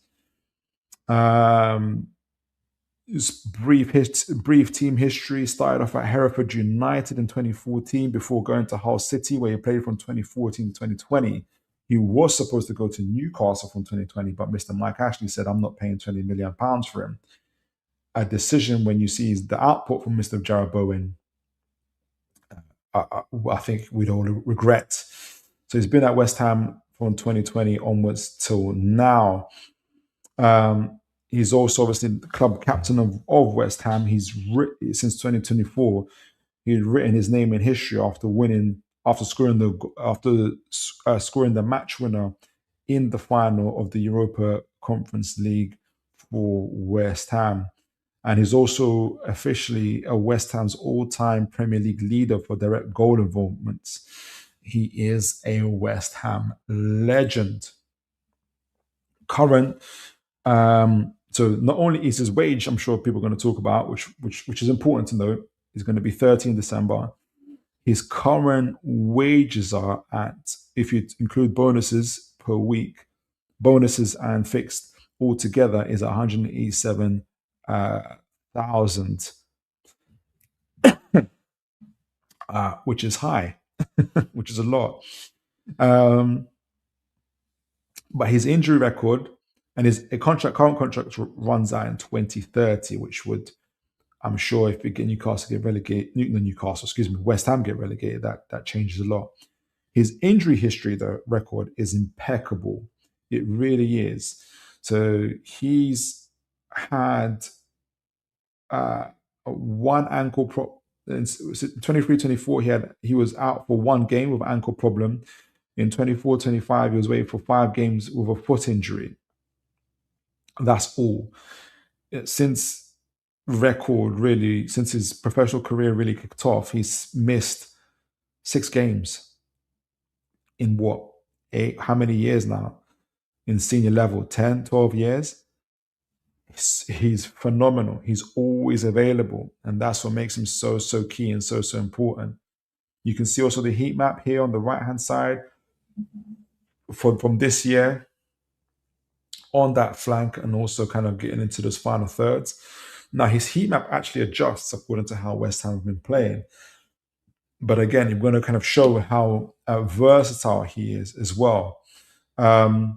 I wanted to show, though, I don't know if I got it on here, before I get into his scouting profile, because I am going to show how he's developed actually. Because the scouting profile is going to show something about how he gets the output that he gets. But I want to be able to show his output first. So I came off his page. Let me show you exactly another big reason why Newcastle and Liverpool and Everton, if you believe the stories, are looking at him. So let me put this down. Let me put this. Is it this one? Here we go. Oh no, take this one off. Put this one up. Output. Speaking of output, guys, his career so far, right? And I'm going to start from this season, right? Going down. This season alone, he's got 21 GA, 10 goals, 11 assists. He's played nearly 400. He's played 3,700 minutes, right? 8 goals in the Premier League, 10 assists in the Premier League. 24-25 season, he had 22 GA. Again, 3,100 minutes played. That's 24. Yeah, 24-25 season. 23-24 season, 3,800 minutes played. Again, availability. 20 goals scored, 10 assists. 16 goals in the league, 6 assists. 22-23, 12 goals, 7 assists, 19 GA. 21-22 season, 18 goals, 11 assists for West Ham, 12 goals in the Premier League, 10 assists. 2020 season 2021, which was like his kind of main full season for West Ham, 8 goals, 6 assists. So this guy, Bowen, he's pretty much on an average GA of 20 GA per season, no matter what iteration of West Ham you get. And if you get the chance to look at West Ham's metrics, which I'm going to talk about in a moment, he's been they are not an easy system to play in. Very, very reserved, very low possession. When they tried to be in possession, they failed miserably. We're going to talk about it in his scouting profile and why Newcastle are looking at him. So let me see what you guys are saying in the chat. Before I do that, I've got a few folks talk. I think Bobby says, Philip, I sent you a pretty long message with some thoughts. You want to find out if the Maritime owners have been asked to provide capital, example FSG, or expertise, example ENEOS. Okay, I'll look into that. Thank you, Bobby. Thank you very much for that. I'm going to look into that. Thank you. God bless you, sir. Bobby says, either way, the good news is that the $500 million they've already invested seems earmarked for transfers and not infrastructure. Really? That 450 that we talked about. I'm going to read that message, Bobby, because that's going to be a crazy summer window. In fact, I'm going to start this message. Dave, good to see you, Dave. Hey, Philip. Hey, Bobby, all the chat. Good to see you, sir. Good to see you.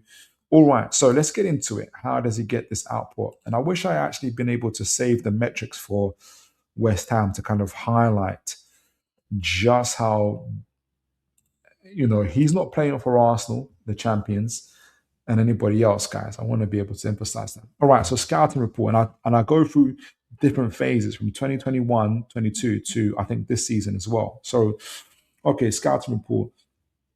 So role inverted winger, second striker, club captain.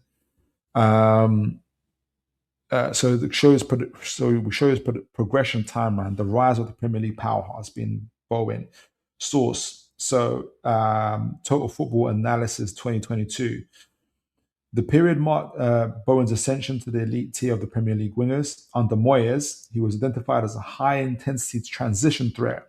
Suits Newcastle. He was noted for his exceptional ability to occupy the right half space and drive inward with his left foot with his left foot. At this stage, his scouting profile focused on his off-the-ball intelligence, specifically his knack of making late runs into the box to convert low crosses, a trait that saw him reach double figures in both goals and assists. And Newcastle love to do crosses. I think we lead the table for crosses. Phase 2, the vertical reference, the European success, 24-25 season, West Ham. This is from the source, the West Ham Review. So following his historic goal in the Conference League final, Bowen's role evolved into a more vertical attacking threat. He became less of a traditional winger and more of a wide forward, often leading the line as a false nine when required. His physical resilience and ability to play almost every minute of the campaign, I think he played 400 minutes plus there, were highlighted. His defensive diligence in the mid-block also became a hallmark as he developed into one of the league's most effective wingers at tracking back and reclaiming possession in the defensive third. He's an Eddie Howe type of player. Phase 3, the mature leader, the captain's era. This is the 25-26 season, guys, where he's got 20 plus GA again. Now serving as club captain, Bowen is defined by his clutch and reliability and tactical maturity. His game has shifted slightly towards a creative orchestrator from the right, so wide playmaker really. Though he maintains his goal-scoring instinct, he is prized for his mental fortitude, and you have to be when you're fighting relegation, and real leadership on the pitch, often being the player to trigger the press or calm the tempo. Control the chaos. That's what Newcastle need. He remains one of the most efficient direct players in the league, requiring minimal touches to influence the scoreline. Key attributes: inverted danger, his elite work rate, his intelligent spacing, exceptional ghosting into the penalty area, often position himself between the position left back and centre back to exploit blind spots. So box movement. Voldemort can learn from that. And obviously, he's a transition specialist. So pros for him: finishing, durability. He's only missed 6 games since he started his playing career. Defensive volume, elite at tracking back, and versatility. Can play right wing, supporting striker, false nine. Cons, right foot. He's very left footed. He's not going to win you aerial duels. One-to-one flair, relies more on his power and timing. He's not a tricky dribbler, right? He's not Pardo or any other players that we looked at. Passing range is also a weakness. He's more of a final ball creator than a deep line playmaker, which is fine. We've got a few of those. The final verdict on Jarrord Bowen is that he's the ultimate modern day worker. In the attacking third, he has transitions from a clinical winger into a complete forward and leader by combining physical intensity with an elite goal scoring instinct.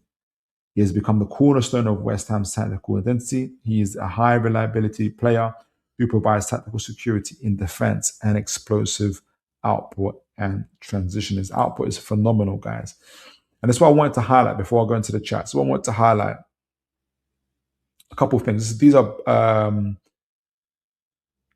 West Ham metrics throughout the last 3 years, and they are not good, right? They're mainly a transition team. They have, this is last 3 years, low possession, extremely high counter attacking. So he benefits more from the vertical passes and kind of isolated wide situations. They have a limited pressing structure. They don't press, and they're kind of more designed to attack space quickly, right? Which is where he kind of excelled. So West Ham are a vertical transition heavy system, which maximizes Bowen's pace, movement, and end product. So they're like a very extreme version of Newcastle, right? When they don't have Bruno Gomes, they don't have Tonali or Lewis Miley type of players. So Bowen playing in this system, this is his metrics throughout those years. Bowen combines, he's got his elite transition movement, he's got high assists, he's got good carrying and dribbling numbers as well. He's got his movement into the half space, it makes it difficult to track. And despite playing in low position side, Bowen consistently produces Premier League level output. And we've seen that 20 GAs, probably the average he gets over the 5-6 season. The main takeaway is that Bowen is not simply benefiting from West Ham's transition system. He is the player that's driving it. He is what makes West Ham tick.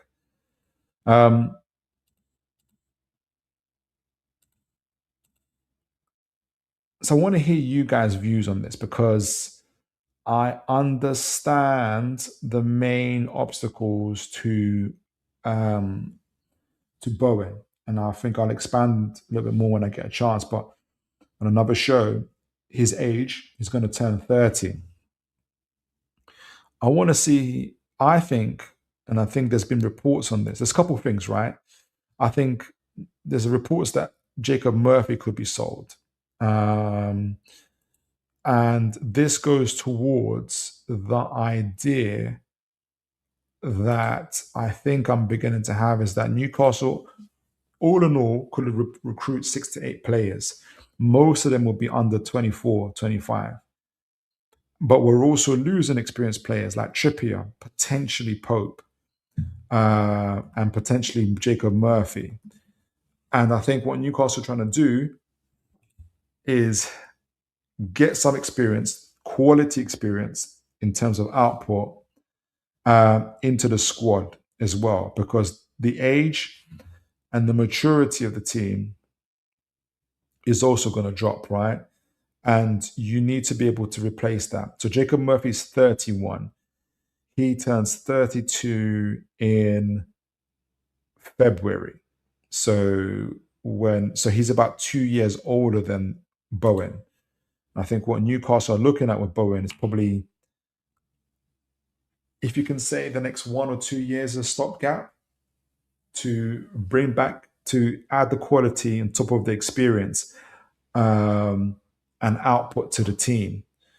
I think him alone, when it comes to Langer and Murphy, his output totally dwarfs them. But the obstacle is his wage. And I think this is where you'll be interested to see what sort of contracts have been offered to him. If West Ham are relegated, does he want to spend the few years he has at the top in the championship, possibly a year, possibly 2 years, or is he willing to take a, a slight wage uh, a decrease, or maybe even the same wage, um, but for a 3 to 4 year, probably a 4 year contract, possibly. And if you go- if there's a possibility where it doesn't hurt our SCR chances too much, we're able to get the likes of Jacob Murphy, probably Whistle off the books as well, because at the moment we've got a Whistle who's at a similar age to Jacob Murphy. Let me not Jacob Murphy to Bowen. Let me just see how much old Whistle is. But he's not replacing the output. Whistle's making the output worse at the moment. And I think with those players, if they leave, so how old is Wissa? Wissa's 29, so he's the same age as Bowen, but he turns 30 in September, and he's not producing anything for us, right? So this season he's got 3 goals, 2 assists. So I think what Newcastle are looking at is to replace some of the experience that leaves with experience plus quality and output through Bowen. And if they can get him at a good wage and a good price, they could secure that output, quality, and experience for the next 3 to 4 years. And I think that's how they're looking at it. It's high risk. Is it high risk? I don't know. I don't think it is. I think he's plug and play. I think the only risk is when does he? You're not looking at if, you're looking at when does he fall off. If he stays on the same trajectory for the next 2 3 years, i.e., 20 GA per season, Newcastle's output goes back up. With him, Barnes, whoever other the young left winger is, and a forward, we can maintain our output, and that should push us, for instance, back into the European places, maybe even Champions League. Having said all of that, I am a little bit on the fence about it, but it's not about his quality or output, more of um,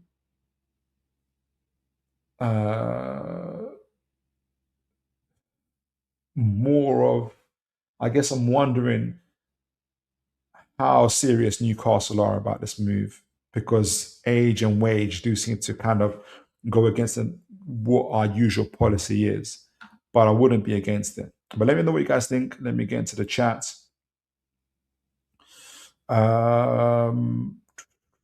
And I think he'd also be good to kind of help in terms of developing young Elanga.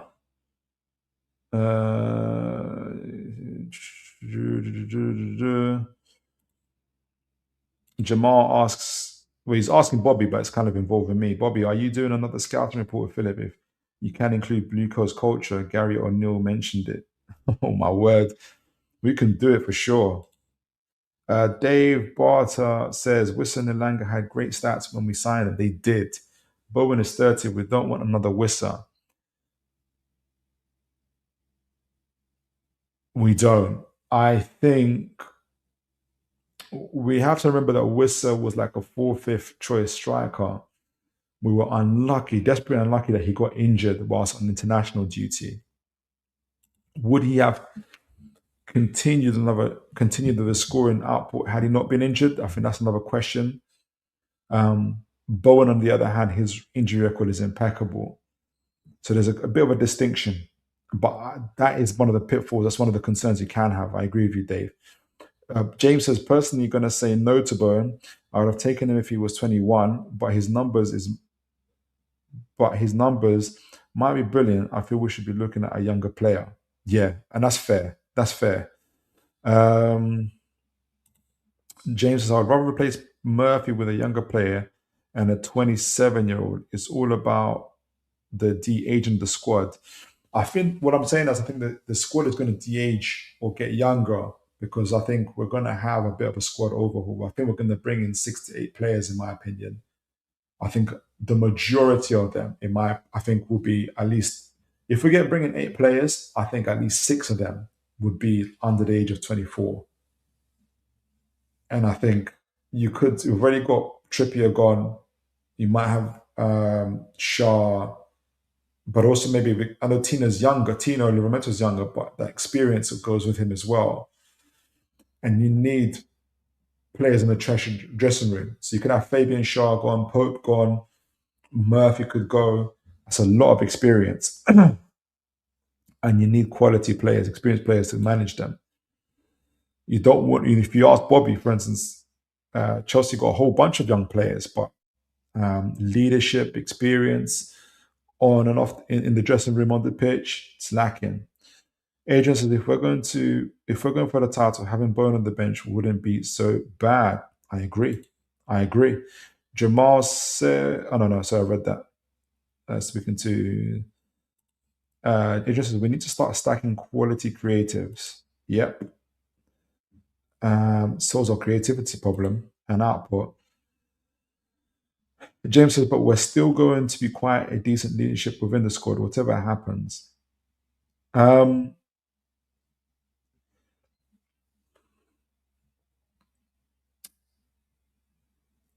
I wouldn't be so sure, because if we do bring in, say we bring in 6 to 8 players, young players under the age of 24, we let go of Trippier, we let go of Shaw, we let go of Pope, possibly Jacob Murphy. Yes, for instance, the likes of Botman step up, Joe Linton step up, Bruno's already stepped up. I can't think of who else might have to step up, who's in the position to Tonali if he's still around. There's a big uncertainty, I think, in that.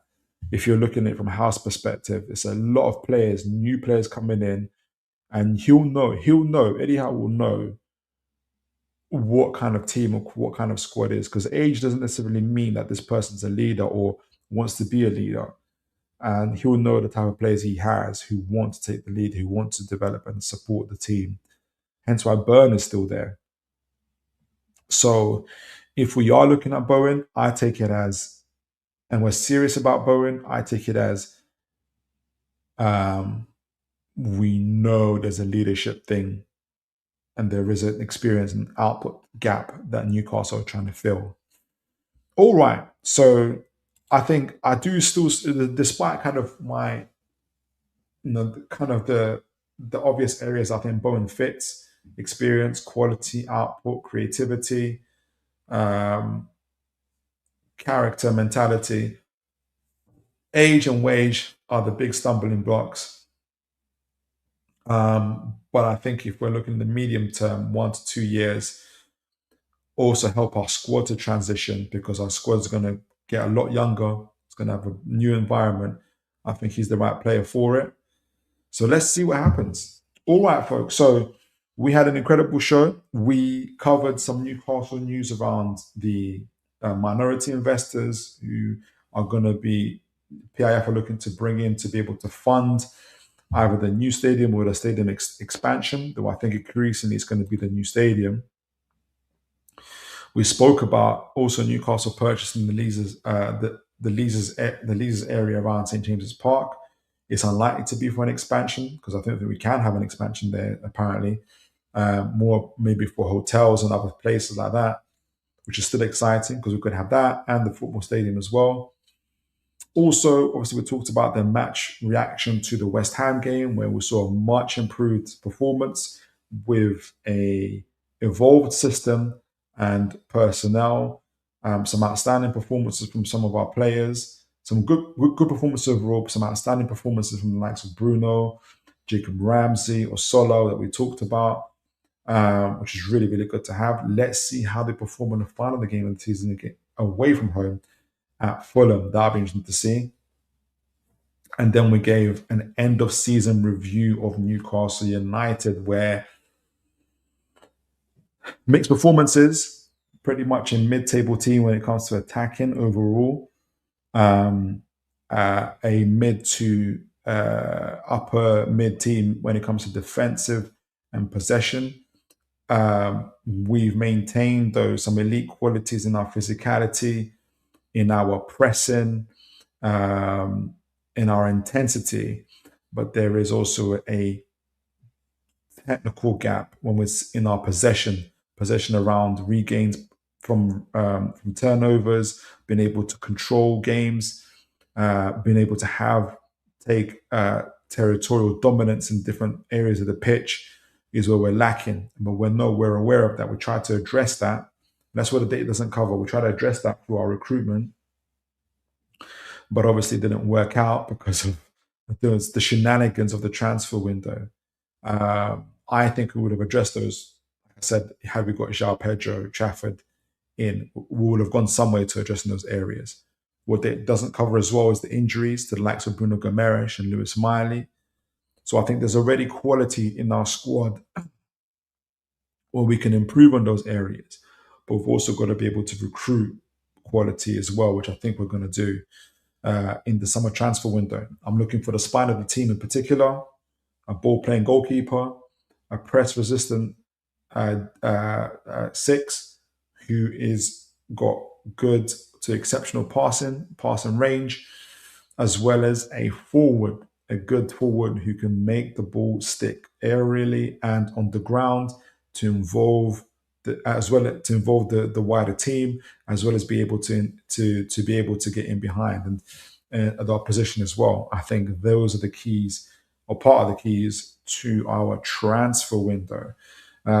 So I guess all in all, for Newcastle United, we also can't ignore that we had despite having a poor Premier League season, we had a good cup season.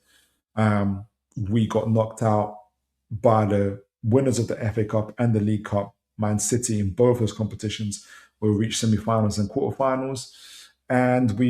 So there's no kind of embarrassment or shame in that. And obviously we reached the top 16 of the Champions League, which we've never done in our history before. So there's still quality there. There's still ambition there. And I think, in my opinion, we've got the right manager who is trying to tactically evolve the team, but has been let down by his higher-ups in terms of recruitment. I think that's been addressed this summer, and hopefully we'll see something different going forward. We will see a 4-2-3-1, us playing with a 10 and/or three AMs, three attacking midfielders of a striker. That remains to be seen. But as always, folks, you've been absolutely special, absolutely amazing. Make sure you look after each other whenever you do, and God bless you all, folks. Take care.